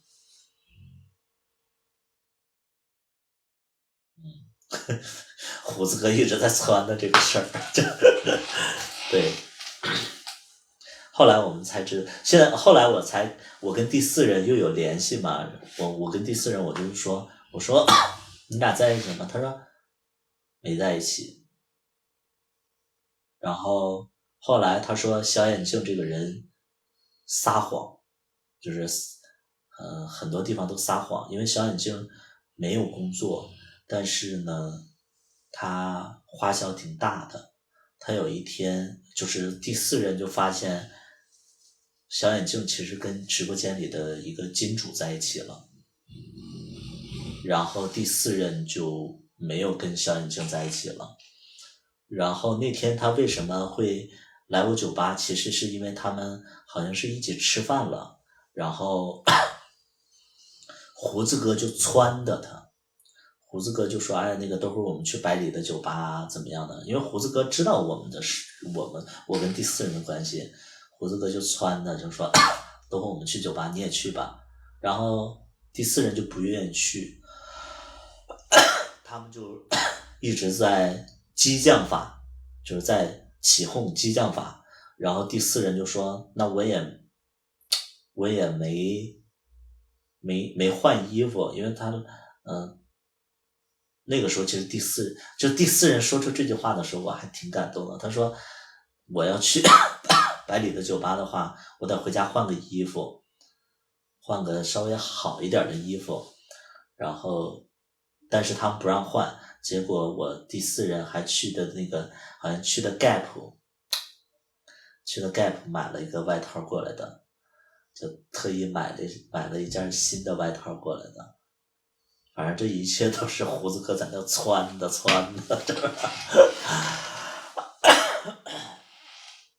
对，所以就是其实我觉得这里没有坏人吧，就是我觉得大家其实我现在回想起来那一整年，就是我跟胡子哥已经一整年没有联系了，但是我会挺怀念那段关系，就是那段时间，然后因为我在深圳就是他们那帮小伙伴，就是比较年轻的小伙伴，剩下接触的都是打麻将的麻友，那个也算是好朋友，但是就是也不太年轻化。对，你要说玩密室什么的，就那帮小伙伴能玩一玩，然后一起吃饭啊，就是跟他们吃非常轻松和开心。但是你就是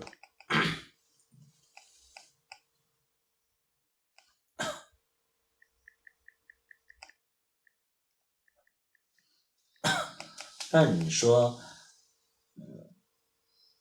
就我觉得就回不去了。我其实但这个事儿，我也无能为力。我说实在的，就是我也是被动的，在这个关系里边，我也真的是无能为力。我对我被动的，就是在这个关系里边，我真的不愿意失去这些朋友。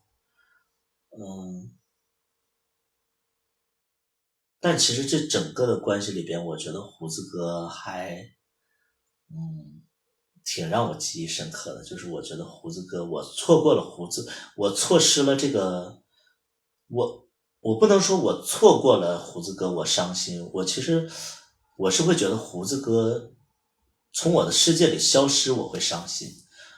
无论是他以什么样的就是身份，只要他在我的世界里，我都觉得还挺好的。但是就是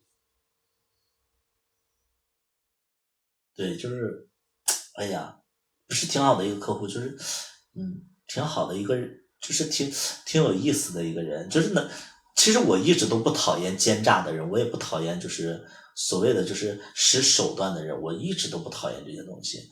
只要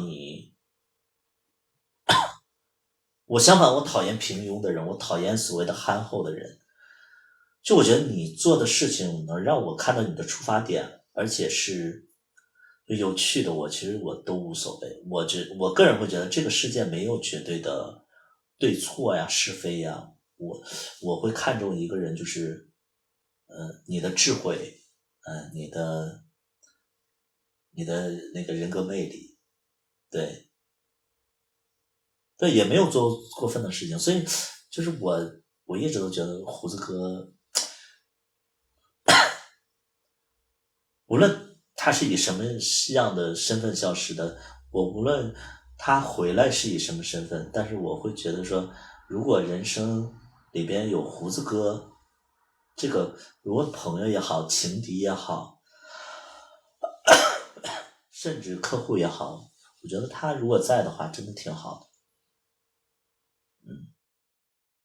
还是觉得小胖猴好惨，小胖猴好惨。他有什么惨的呀？我觉得这里最不惨的就是小胖猴。这里小胖猴哪里惨了？你们要知道，我会觉得说，这里我后期我会觉得小胖猴不太好。首先第一点，你有男朋友，你有男朋友，对，你们能懂不？你有男朋友，然后你大半夜出来，然后包括你有男朋友，我亲你的时候，你也积极的回应。你有男朋友，然后你知道我喜欢你，然后你男朋友夸我的时候，你在旁边会说我的不好。然后你的男朋友也不是说因为我勾搭，是你自己不努力不上进，你在男朋友这么优秀的情况下，你还把工作辞掉，然后对男朋友也不闻不问，天天玩手机之类的。我个人会觉得其实这个整个的事情其实跟小胖猴其实有很大的关系。你理直气壮的你亲的人家，是我亲的他，是我亲的他，但是我会觉得说我能感觉到的，我能感觉到其实是他是回应我的，而且是主动的回应我的。勾搭的理直气壮，我勾搭谁了？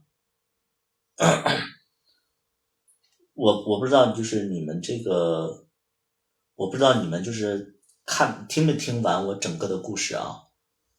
就是你们可能没听完，还是没听全，怎么着？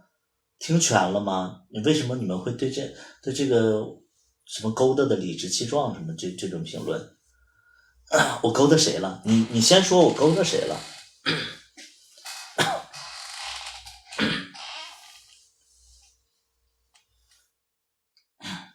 就你们先听完整个故事，然后你们再评论啊。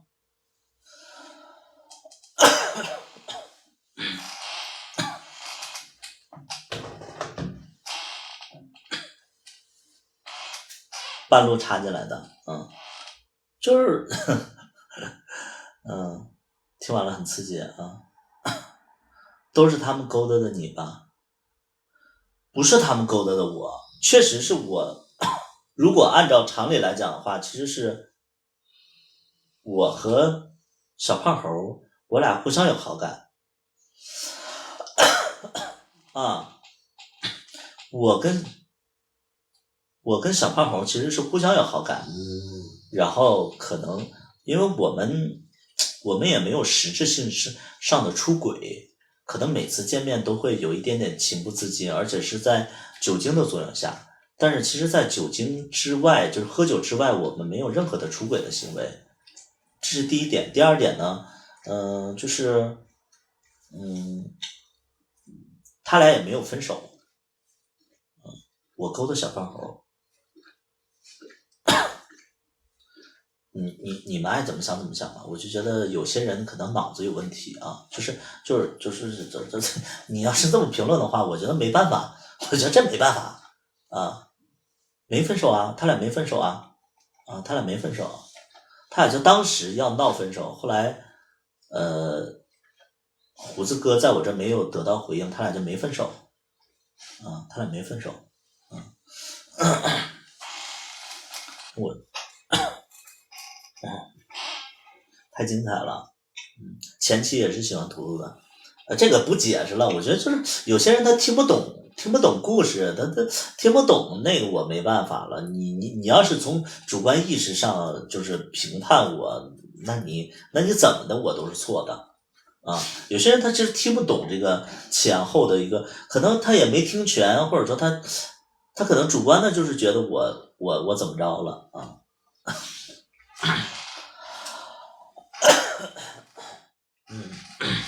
我学理科的这个无所谓啊，反正就是对，很复杂医生弟弟那段错过了吗？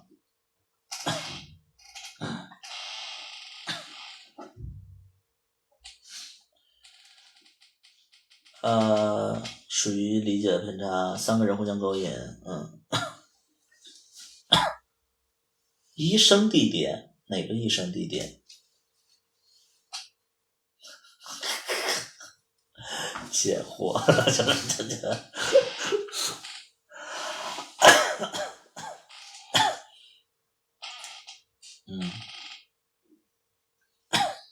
六角这一班，今晚讲医生吗？不讲医生。就是但是科比你知道吗？上周末然后那个医生的上周末我不是带着那个医生在我酒吧喝酒吗？然后晚上喝多了其实就有点，然后我跟医生就回家了嘛，回医生家了，然后这个时候手机，我跟那个卢卡斯他们喝完酒，然后路上的时候卢卡斯就说让我好好对医生之类的，然后因为我喝多了，然后紧接着又那个语音又响起来了，然后我就挂了嘛，挂了以后，然后我发现有个人加我微信，结果我就加了，因为喝多了嘛，加了以后，然后这个人就开始给我弹语音，然后我就没接，但是我就看那个地址是湖南的，医生的前任在湖南，然后我就喝多半喝多的一个状态，我就叫那个医生，我说那个因为我俩在出租车上，我说那个这个人你认识吗？他说他就把手机拿过去了，我说这是你前任吧？他说对，我说怪不得，然后紧接着他就把抢过去了，然后他就把他前任，因为他前任一直在给我打语音，他就把语音挂断了，然后把那个微信把那个他前任给删除了。我说你删除干嘛呀？他说那个不要让他打扰你，有什么事儿我跟他说清楚。我说你这么删除了，好像我在逃避这个关系一样。我说他想跟我聊天就聊呗，如果说他有什么不知道的事，我就跟他说呗。我说你直接给人删除了，怎么着呀？然后后来，因为我看那个推荐是萌萌 K 推荐的，我就又给萌萌 K 我发那个，给那个萌萌 K 发那个微信，我说你让那谁的前任再加我一遍，我说那个刚才没加上之类的，反正就萌萌 K 也告诉这个人，这个人也没推，就是也没再加我。然后我就紧接着我就问小大夫，我说你跟他分了吗？他说分了。我说是不是你想跟他分，但是他不想跟你分呢？他说对的。我说那你就是没分利索呀，就是哎呀，我就说那你这是没分利索呀，对不对？这个我这挺无语的，我也是。所以你知道科比，我其实那天我挺尴尬的，就是哎呀，其实我就是对我其实如果说没出现这个事情的话，我个人会觉得我跟小大夫应该关系应该会进一步吧。但是这个事儿确实让我有点让我咽不下，就是我会觉得说我聊清楚嘛，就起码就是你把这个关系捋顺了，对，就我不太喜欢这种什么，现在在不在一起？没在一起，现在还没在一起，为什么留那么大洞？方便你晚上进来？你管人家洞呢？你家没有空调啊？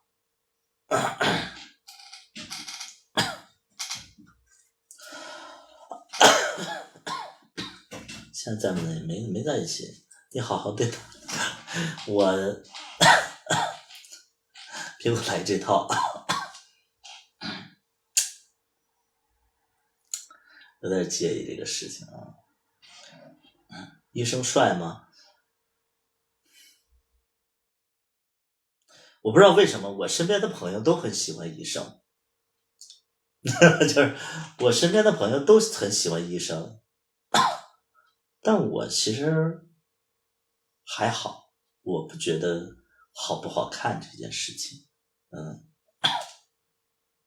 就是那么回事儿，比我小多了，比我小多了，99年，哎呀，是你喜欢的款吗？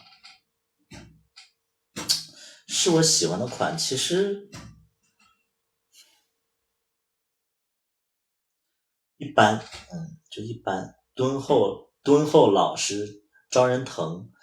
就是我其实你看科比说的敦厚老实招人疼，这3点都不太是我喜欢的类型。我喜欢的是俏皮可爱，惹人恨，就是我也跟他说过，我说你这个人就是太老实，我喜欢的是刁蛮任性，就是这种我喜欢是，对，就是我一直都觉得憨厚啊，什么老实啊，这个不是我特别喜欢的类型，就是我其实更在乎的是性格嘛，对吧？就是你性格要有趣一点，我喜欢这种，对，就是我不知道，就是俩人在一起接触以后，他性格会不会才会凸显出来他任性啊怎么样？但他现在就是给我的感觉就是太好了。对，他太好了，就是你挑不出毛病来。但你说两个人在一起过日子，不都是吵吵闹闹、互补，对不对？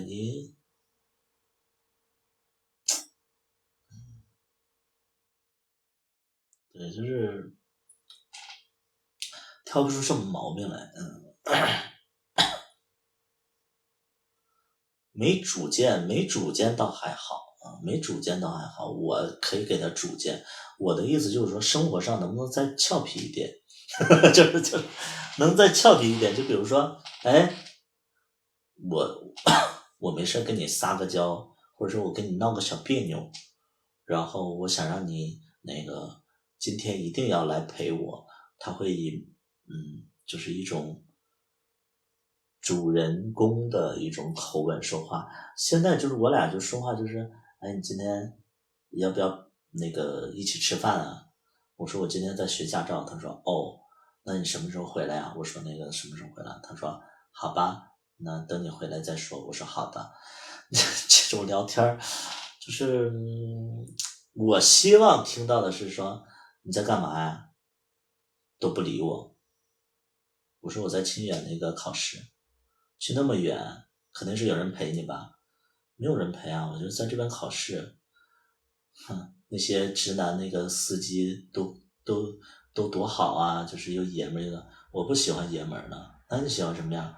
我喜欢你这样骚的。我觉得这是一个正常的一个聊天，哎，这是一个恋爱的聊天。对，他有点粗粗的，然后他有点那个小，对，你知道，就不是那么无聊，你知道吗？就无聊。你干嘛？我在清远。哦，你去考试啊？对，几天啊？3天。你知道，对不对？我这个不正常，我这个才正常。情侣之间不都是这样吗？对吧？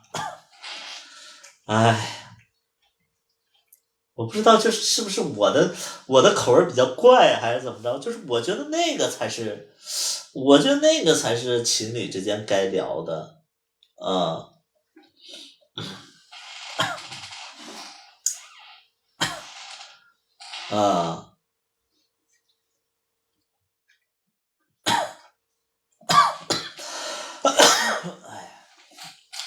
不知道。我跟小大夫也说过这个事情，对，我跟小大夫也说过这个事情。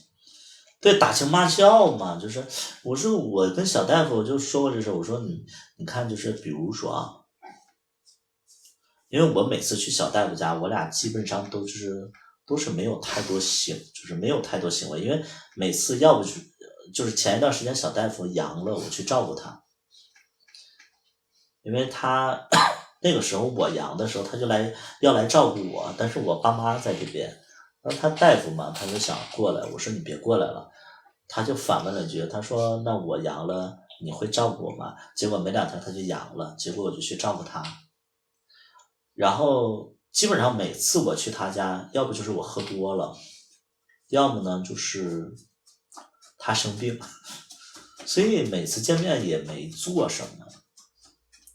然后那天就是他就是聊到他前任，我就说那你跟你前任说清楚嘛，而且就是你这个事儿要处理好，而且我觉得你把这个人家加我微信，然后你把人删了，人家会觉得这是我的一个行为，所以我觉得这个事儿以后就不要做了。他说那你是咋想的嘛？我说我什么怎么想？他说那你想不想跟我在一起？我说我一直怕对不起他，为什么呢？因为我就觉得小大夫太老实了，而且我跟他举个例子，我说比如说你看我每次我向往的生活就是，我向往的是那种比如说每天啊，早上起来2个人在一起，然后这个时候我希望我的男朋友会给我口水喝，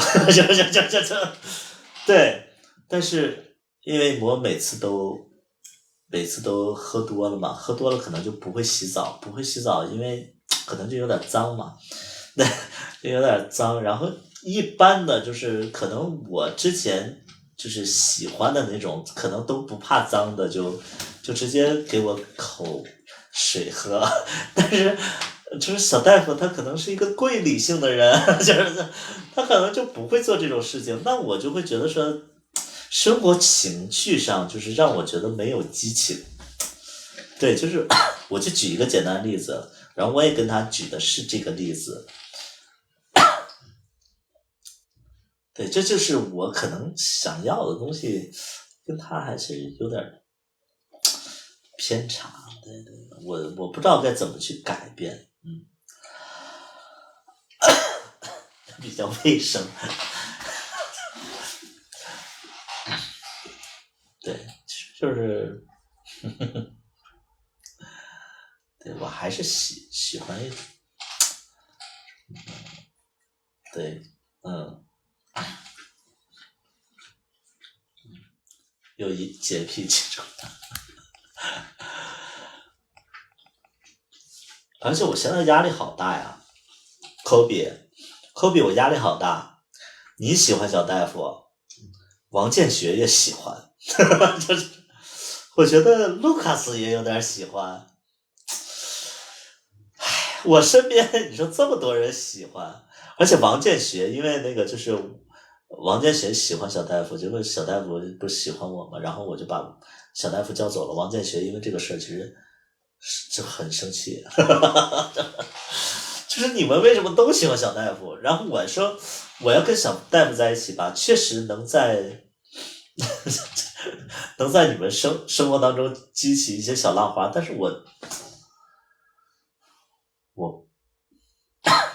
我觉得这个其实压力有点大呀，压力有点大。不知道为什么你们都喜欢小大夫。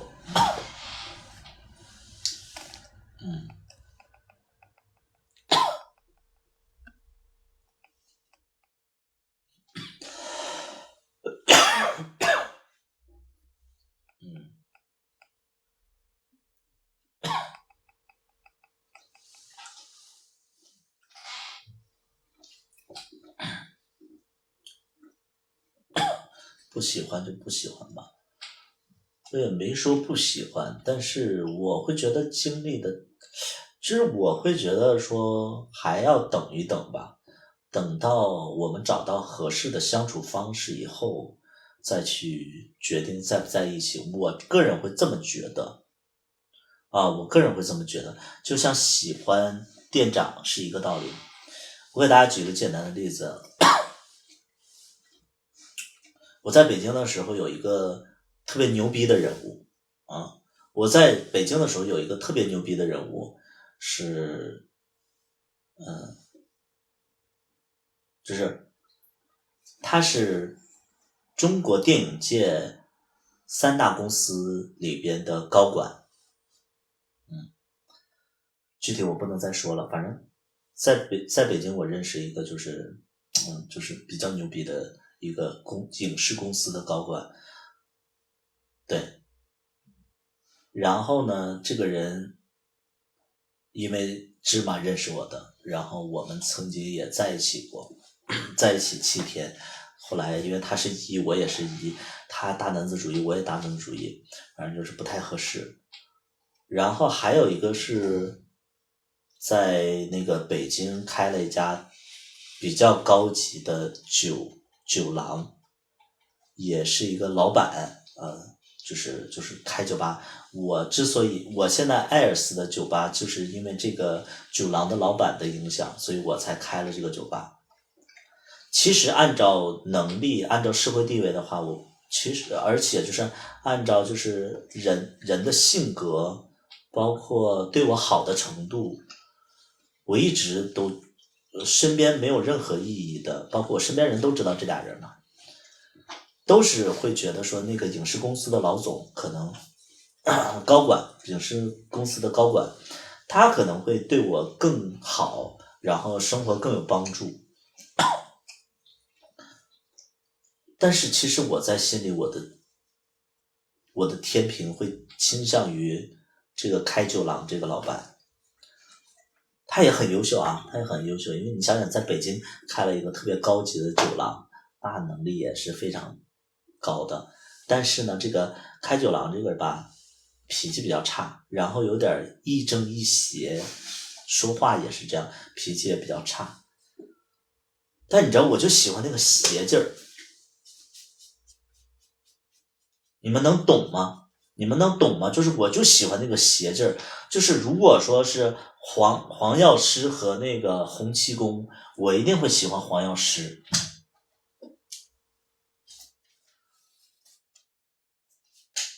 就我不喜欢纯粹的所谓的好人，我不喜欢那种所谓的就是绝对的白莲花那种，我喜欢真实的人。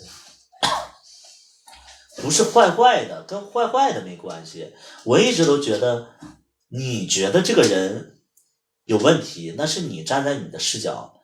我站在我的视角，我会觉得他没问题，因为他做这个事情，他的视角跟你不一样。相反，我会讨厌那种就是凡事按部就班的人。我讨厌那种就所谓的就是天天打卡上班，然后天天朝九晚五的那种生活。本身我就不是一个就是我就喜欢跟霸道腹黑没关系，就是你这样你才有人格魅力，你才是一个独立的人，你跟别人不一样。你要是就是那种就是天天哎呀这是什么那个陆小葵加油，一定要努力，我这个月我一定要做销冠，就是那种我会觉得好无聊。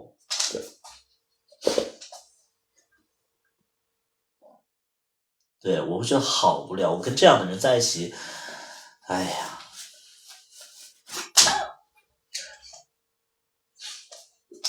所以我其实心里我一直都觉得说，黑猫白猫，你抓着耗子就是好猫，就是没有绝对的好人，就所有就是你知道就是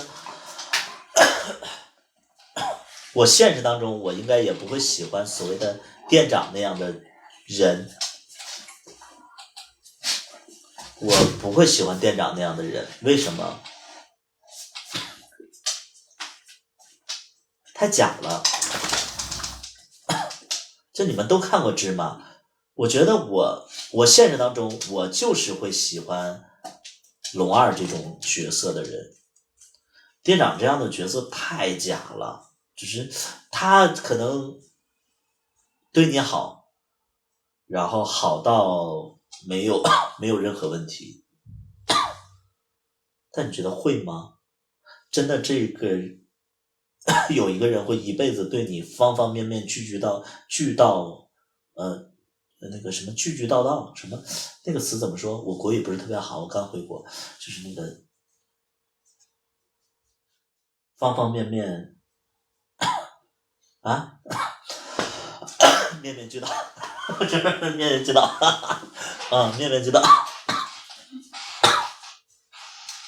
面面俱到，就是我不敢想象。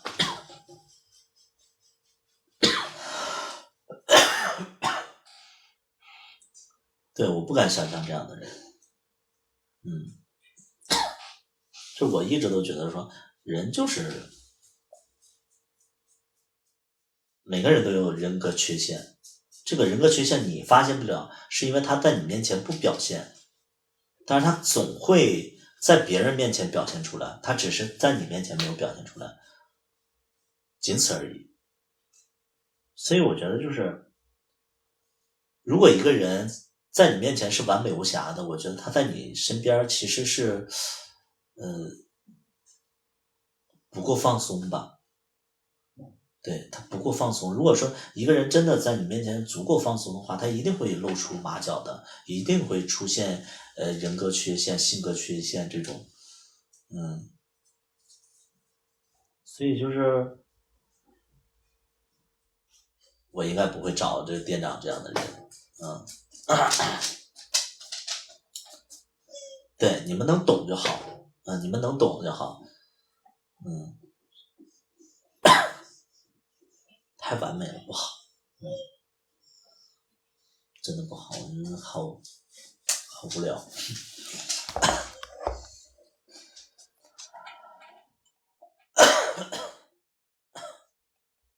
那你几点到啊？那你们今天晚上在这住吗？明天几点回啊？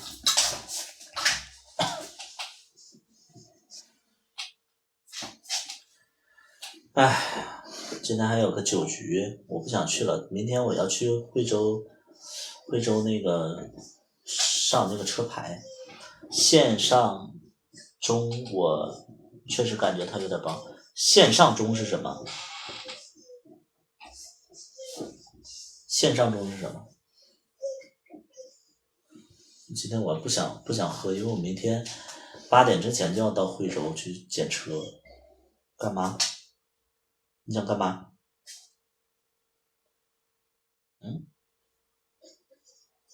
我不玩。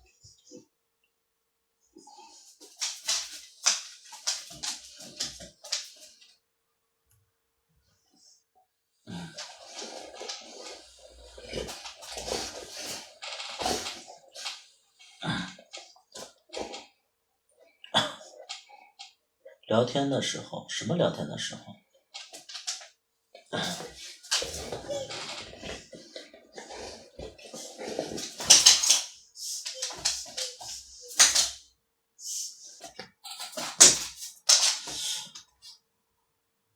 哇，我的衣服都可贵了。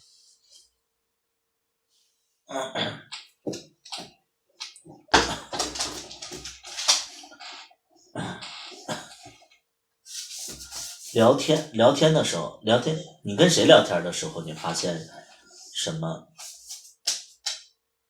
确实感觉他有点不好。你跟谁聊天感觉他特别不好？就有点不好。请问深圳可以放鞭炮？不清楚。明天早上回，明天早上几点啊？你明天早上要回的话，我正好明天8点之前我要赶到惠州，然后我要办车牌啊。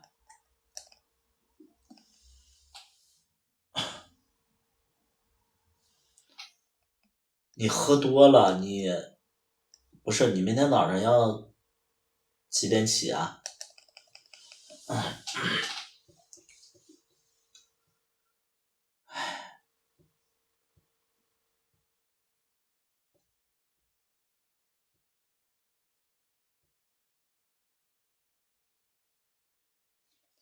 你跟店长聊天，你说那个演员呐，我想听你说那个演员现实当中，你跟他聊天发现了有问题是吗？我觉得那正常啊。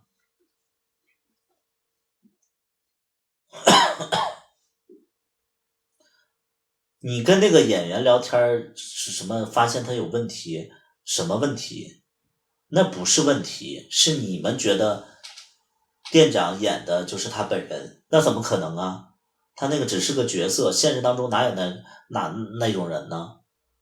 你就现实当中你们遇到我，你们都觉得说白野兔这个跟那个周明磊不一样，谁有义务让你们看到我们这个跟角色一模一样，让你们不失望？是你们主观意识就觉得我们应该是那样，这不是我们的问题啊！你们要记住了，我们是演一个角色，不是我们生下来就那个角色啊！你个人感觉，你感觉什么呀？你感觉？你不用给我感觉。好的，你早点休息吧。我特别讨厌你们说什么啊！我觉得那个店长私底下怎么样，人私底下人家该怎么样啊？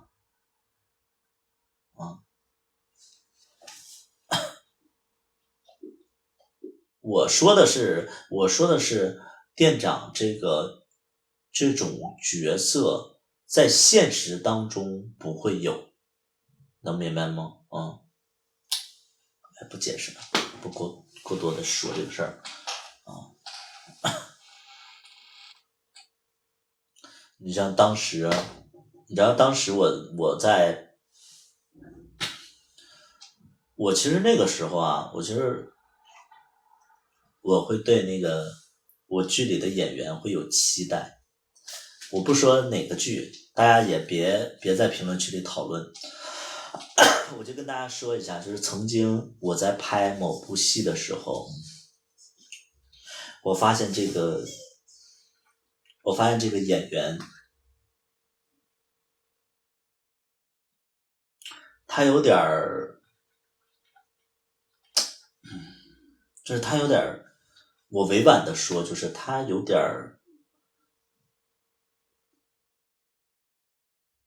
爱交朋友，然后他跟那个角色不贴，我其实就会觉得说，我说你现在在拍戏，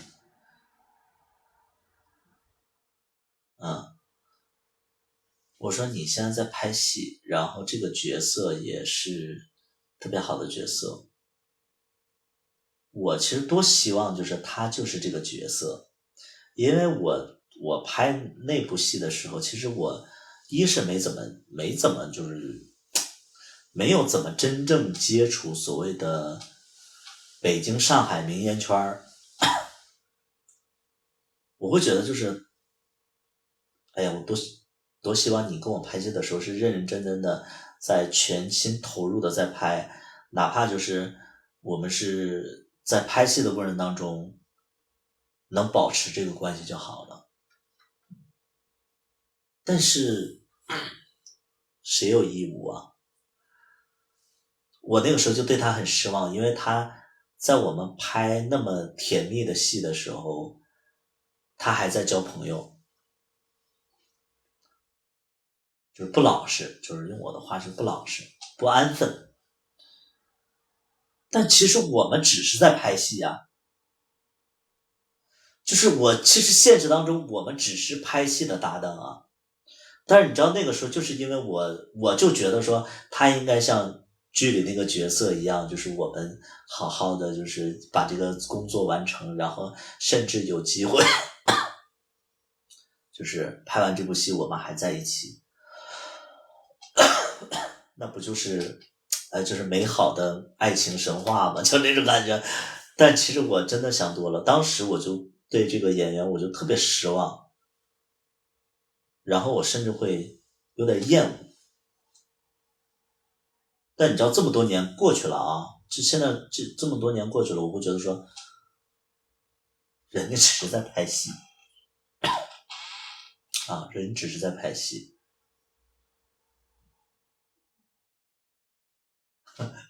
对，只是在拍戏对，因为我觉得说就是因为那个时候年轻，就觉得你应该是这样的，谁应该？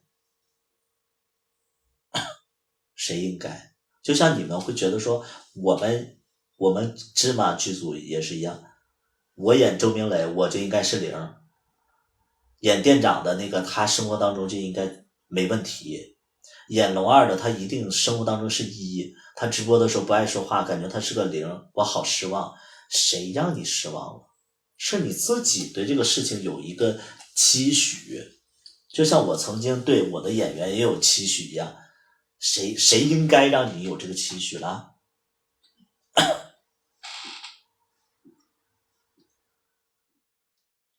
所以你跟我说什么啊？你跟剧里不一样，关我屁事！我其实就是会觉得说，只是大家太年轻了，我那个时候也太年轻了，太年轻了，是1是0和他没关系啊，对，你现在都是自己开导自己，我没有开导自己，我是因为经历了一些事情，我就知道了这个，因为我们金牛座永远不会跟别人记仇，就我们跟谁闹，我们金牛座可能会跟谁闹掰，闹掰可能2个月好了，我们不会计较，我们不会计较，就是闹掰这件事情，就是2个月以后好了，然后对那个不记仇是因为什么呢？是因为时间一久了，我可能就经历相同的事儿了，我就明白了明白了，然后我就哎呀。而且就欠别人一句道歉，就这种，我就一直，如果说有机会见到他，我一定会跟他道个歉。我是这样的人，永远是这样的人。但我当时确实会很失望，对，很失望。对，我是这样的人，我不知道其他金牛座是怎么样的。我不行，我得6、7点我就得出发，我今天就不喝了，要不然我起不来。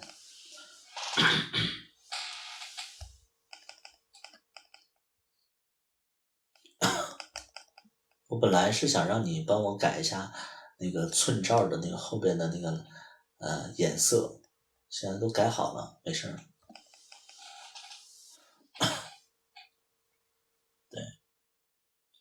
对，哎呀。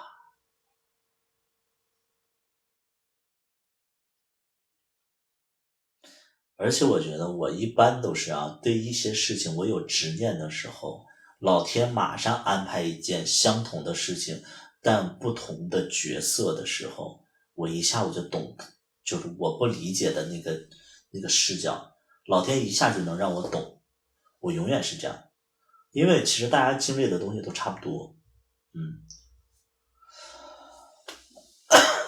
就是老天永远是会在我犯错执迷不悟的时候，突然给我安排一件事情，马上让我懂了。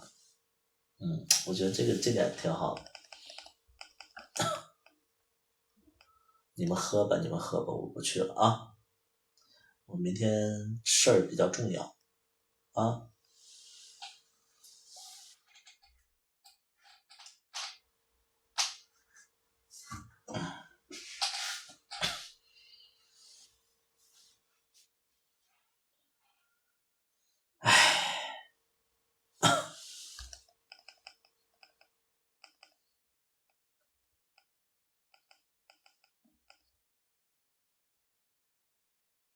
好想见你，好想和你沉浸在午后。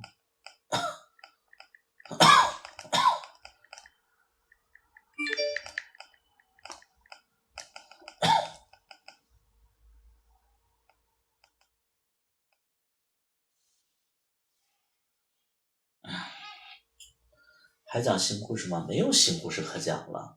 现在就是大鹏的故事，大鹏不让我讲，如果大鹏的故事有朝一日给你们讲出来，我觉得大鹏的故事还挺精彩的。大鹏不让我讲啊。我其他的故事你们应该都听过了，就这点事儿。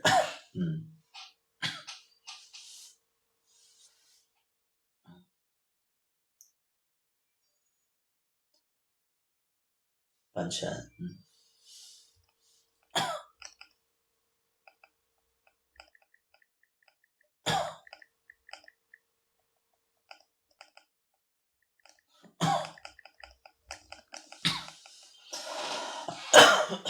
快去取版权，取版权，快去取版权。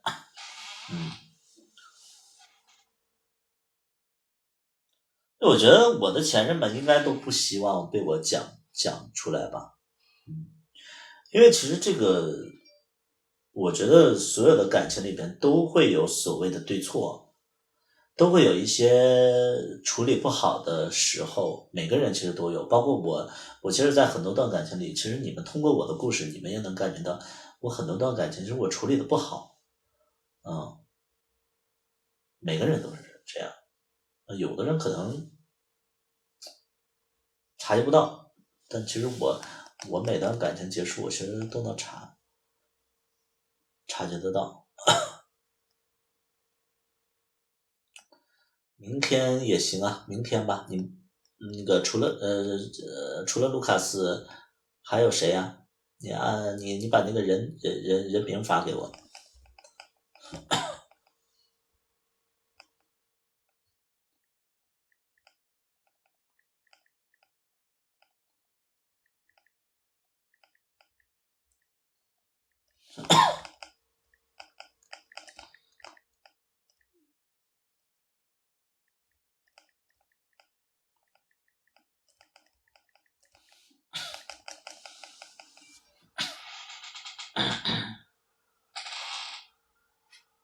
每段感情都在复盘，没有复盘吧？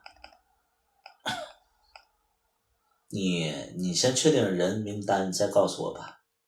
然后我订个餐厅。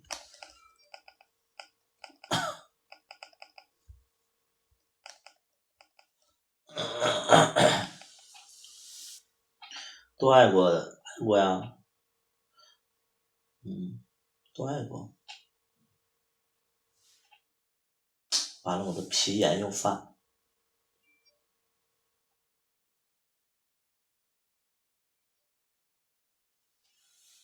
好想和你。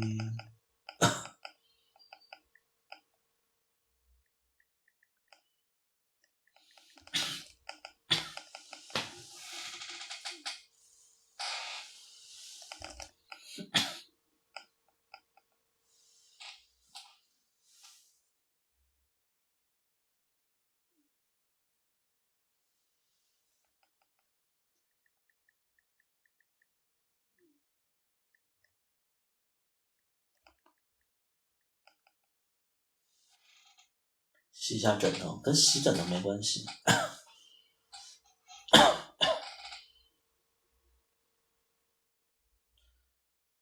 唉，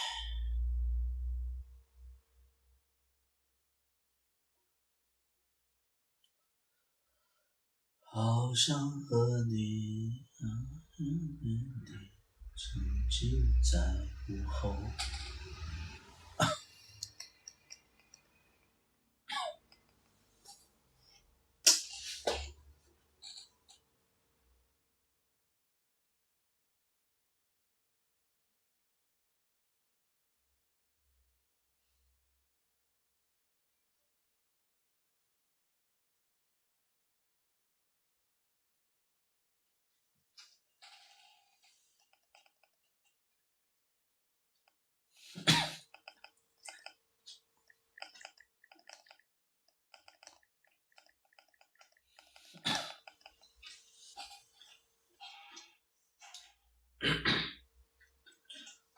行了，故事也讲完了，咱们早点休息吧。明天我还得去捡车呢，行不行？你讲伤感了，人家讲伤感了，我就想起来，其实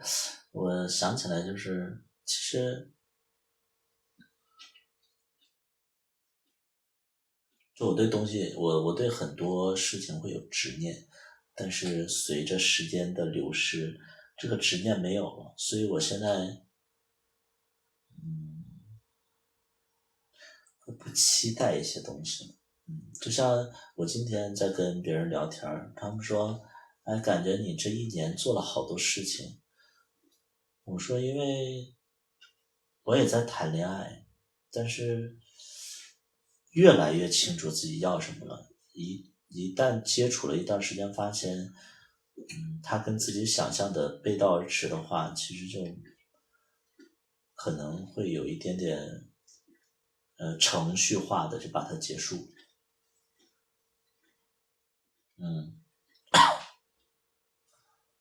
对，就是程序化的就把它结束。就是对很多事情，其实大家接触很多事情其实都是相同的，前后差的也不是，也就是5%、10%的差别，所以其实接触的人变多了以后，其实也是在每个人身上找共同和不同，就没有那么大的兴趣了。你就像之前我记得就是刚进圈的时候啊，经常会为了别人去别的城市，然后见别人一面。现在你哪会啊？在网上聊聊天，然后就聊够了，就不用见了，就大概知道啊，他是这样的，不聊了。也就已经没有太多的那种冲动了。是这样。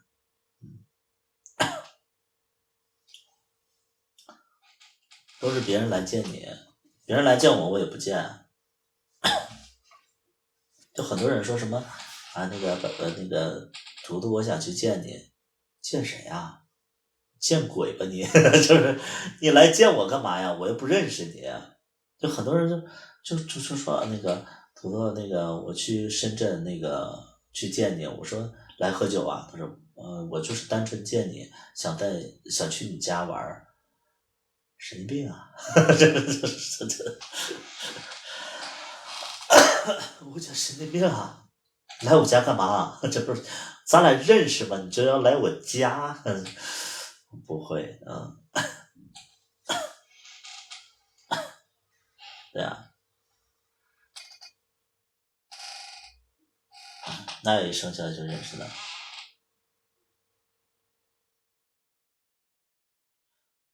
你想说什么呀？不会，我跟不会这种人就没办法沟通的，我就觉得他问这个问题，我就没办法沟通了。哪有一生下来就认识的？哪有一认识就要去别人家的？能不能正常一点？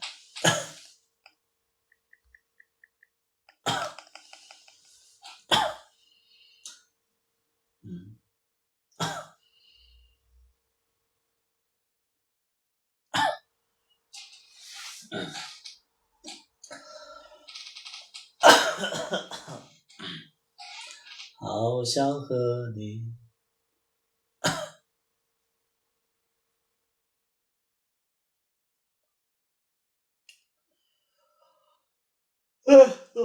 洗头发，我的妈呀！你们看到这个发型啊，上面那个发蜡好厚啊！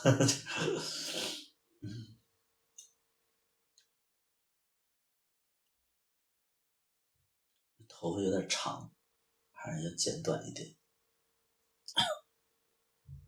对，头发厚。那个前一段时间就是还经常有人说我脱发，是我那个掉头发了，说我那个脱发。你们看看，就这个厚度，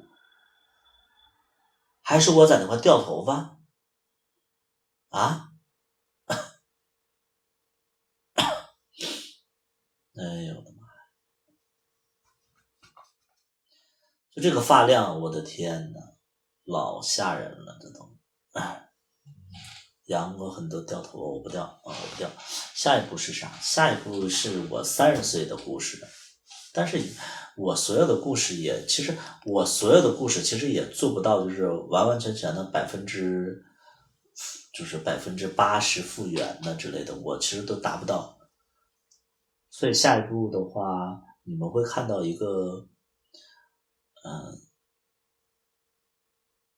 让你们看到一个就是商业中年男人的诡计多端，就是一个同性恋在 gay 圈做生意的诡计多端。对，你们会看到一个这样的一个剧情啊。看到我生活当中真正的就是所谓的诡计多端。对，然后拍出来以后肯定就是有黑粉。对，就知道我是什么。精明的油腻男，是的。下部戏讲的就是人性的真实吧。我可能是就是人性的真实，他生活上也真实，但是其实我觉得下一步主要表达的是人性。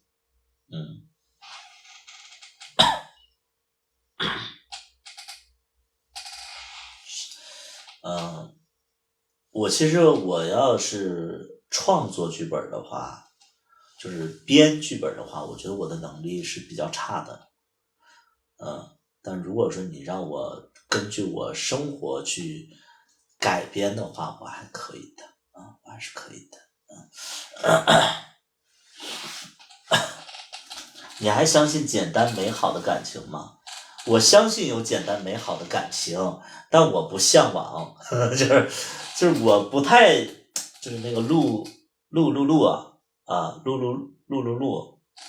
我一直都相信有简单美好的感情，但是我并不向往，因为简单美好的感情我们经历过了，这个年纪我们其实想经历的，我说实在我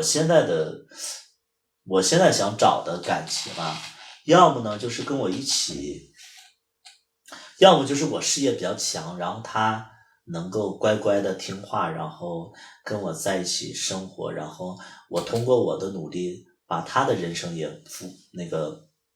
扶进正轨。这是我向往的第一种感情，就是我希望就是接下来的3年之内我的事业能够达到一定的高度，然后我找一个乖乖的小朋友，然后他跟我在一起，然后我把他的生活也步入轨迹，然后我俩好好在一起，这是我向往的第一种感情。第二种感情就是我希望我能找到一个能够提高我的生活的一个人，就比如说他能在人生道路上能给我指引方向，能够让我少走一些路，但是这个人又不强势的这么一个人。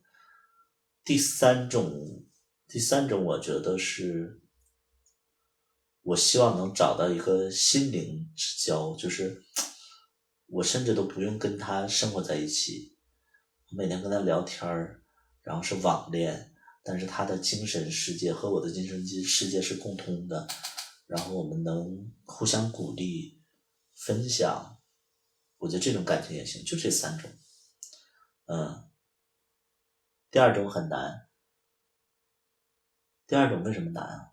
我生活当中其实不缺的是第二种。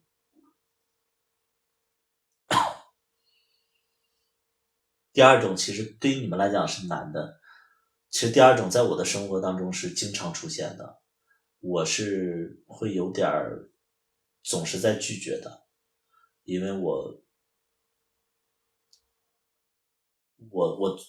做不到，就是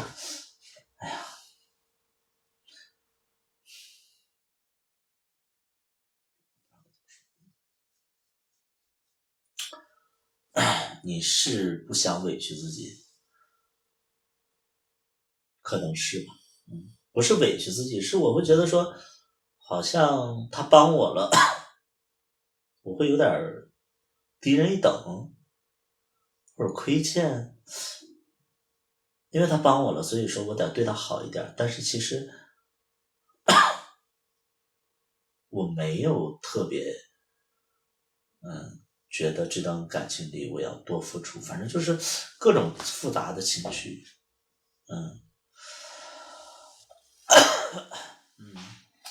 这是第二种我是经常会遇到的。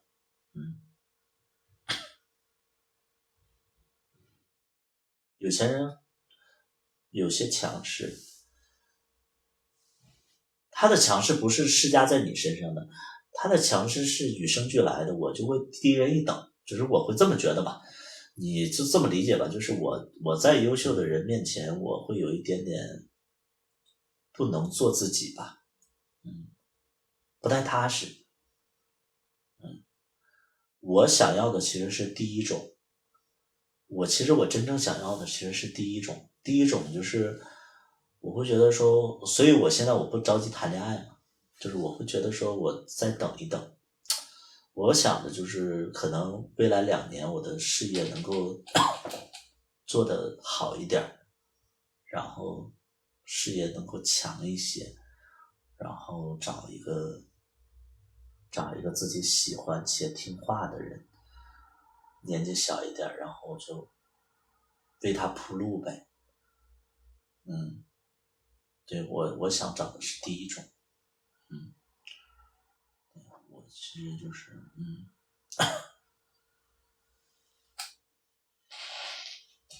你去找医生啊，我现在的能力达不到去，我就觉得还早，就是我现在事业其实一团糟，我其实现在事业有点糟糕，因为现在的经济压力比较大，然后就是酒吧其实也不太收入也不太稳定，所以就没有，我觉得之所以没跟医生在一起，一是我觉得医生太无趣了，第二点我是觉得说我就没有那么太想谈恋爱。你气他试试，我气人家干嘛？你有病啊你！这我天天我都被别人说渣男的，我还气人家。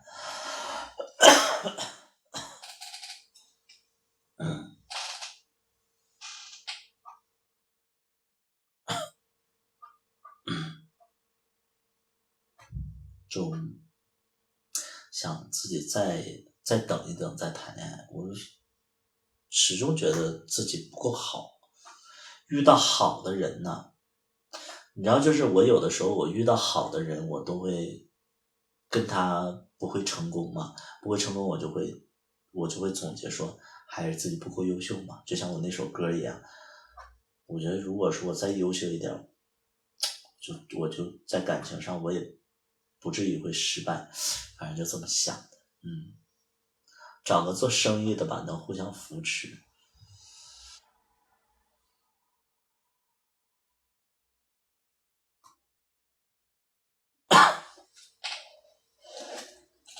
没想，先不谈了吧，先不谈了吧。我话也不能说的特别死，但是其实我现在就觉得说，哎呀，近1年如果不谈的话挺好的。如果可以的话，近1年我不想谈恋爱，赶紧奔事业啊！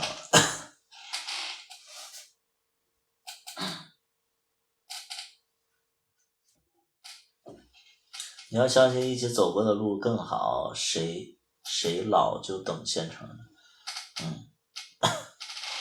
我自己也需要帮，我生活当中有人帮我，你们不用惦记了啊。就是我生活当中其实帮我的人挺多了。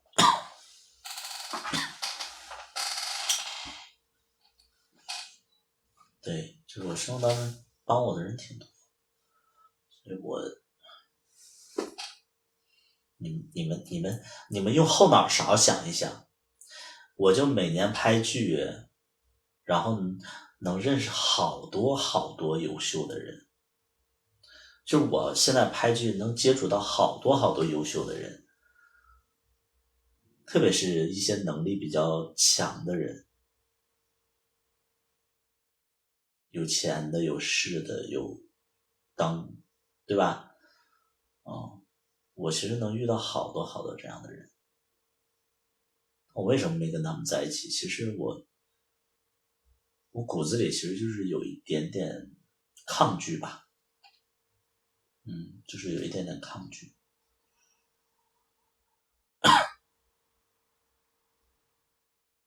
就这个脾气，你说，就这个脾气，我身边就是跟我玩的好的都会说你其实，你要是随便找一个帮助你的人，其实你现在会过得好很多。说那不是我想要的，对，就不太是我想要的，这是真话。咱也就是因为可能也见过世面，就觉得说好像别人对你的好吧，也维持不了多久。我一直都是这么觉得，就是我觉得别人喜欢你，对你好，他能持续多久啊？这个时候你把希望寄托给别人身上，他突然又不喜欢你了，怎么办呢？你到时候更惨，还不如说你在一段感情里，你本来就是付出者，别人走了，你也不遗憾。我是这么想的我是这么想的。你不尝试怎么知道哪个对你时间长？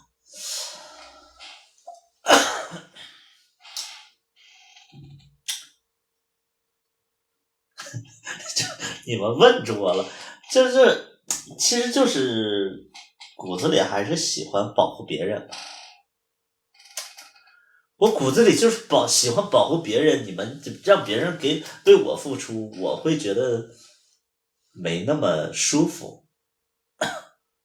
对，我骨子里其实我就是喜欢给别人花钱，行了吧？我骨子里喜欢给别人花钱，然后喜欢保护别人，然后喜欢别人幸福，然后我就有成就感。我喜欢的是这种相处模式。别人要对我好的话，我会觉得说会慌。能明白不？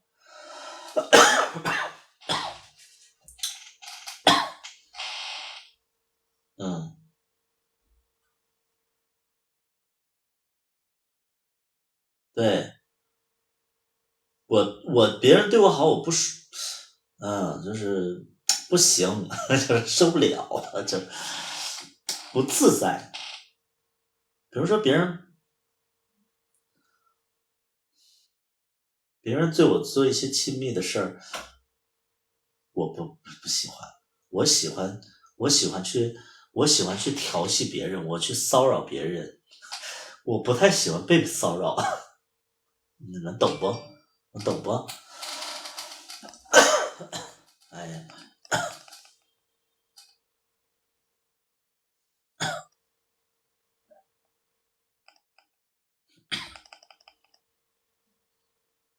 这密斯的王谁呀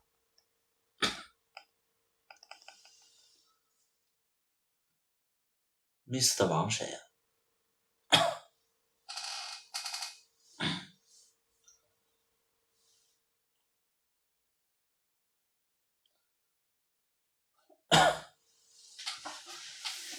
哎呀，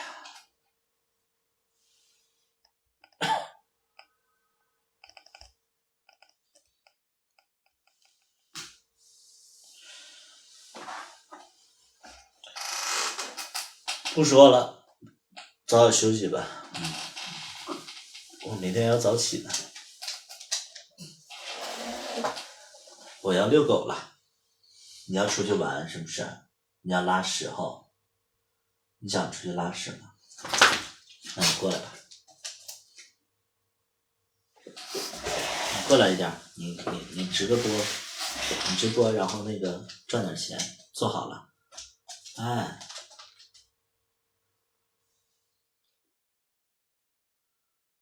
你直播赚点钱吧，好不好？明天咱们去惠州要打车，打车得200块钱，你赚点钱好吧？过年了，你给自己赚点狗粮。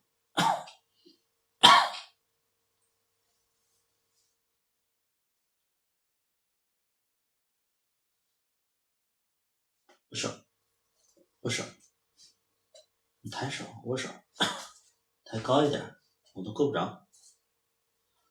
哦，抬高一点，对，手手呢？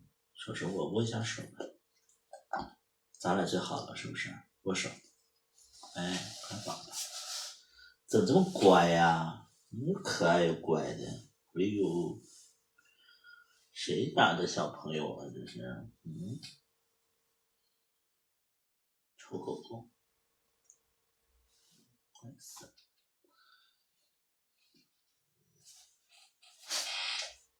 还想握，再握一下吧，握手，握手，握个手，手上呢，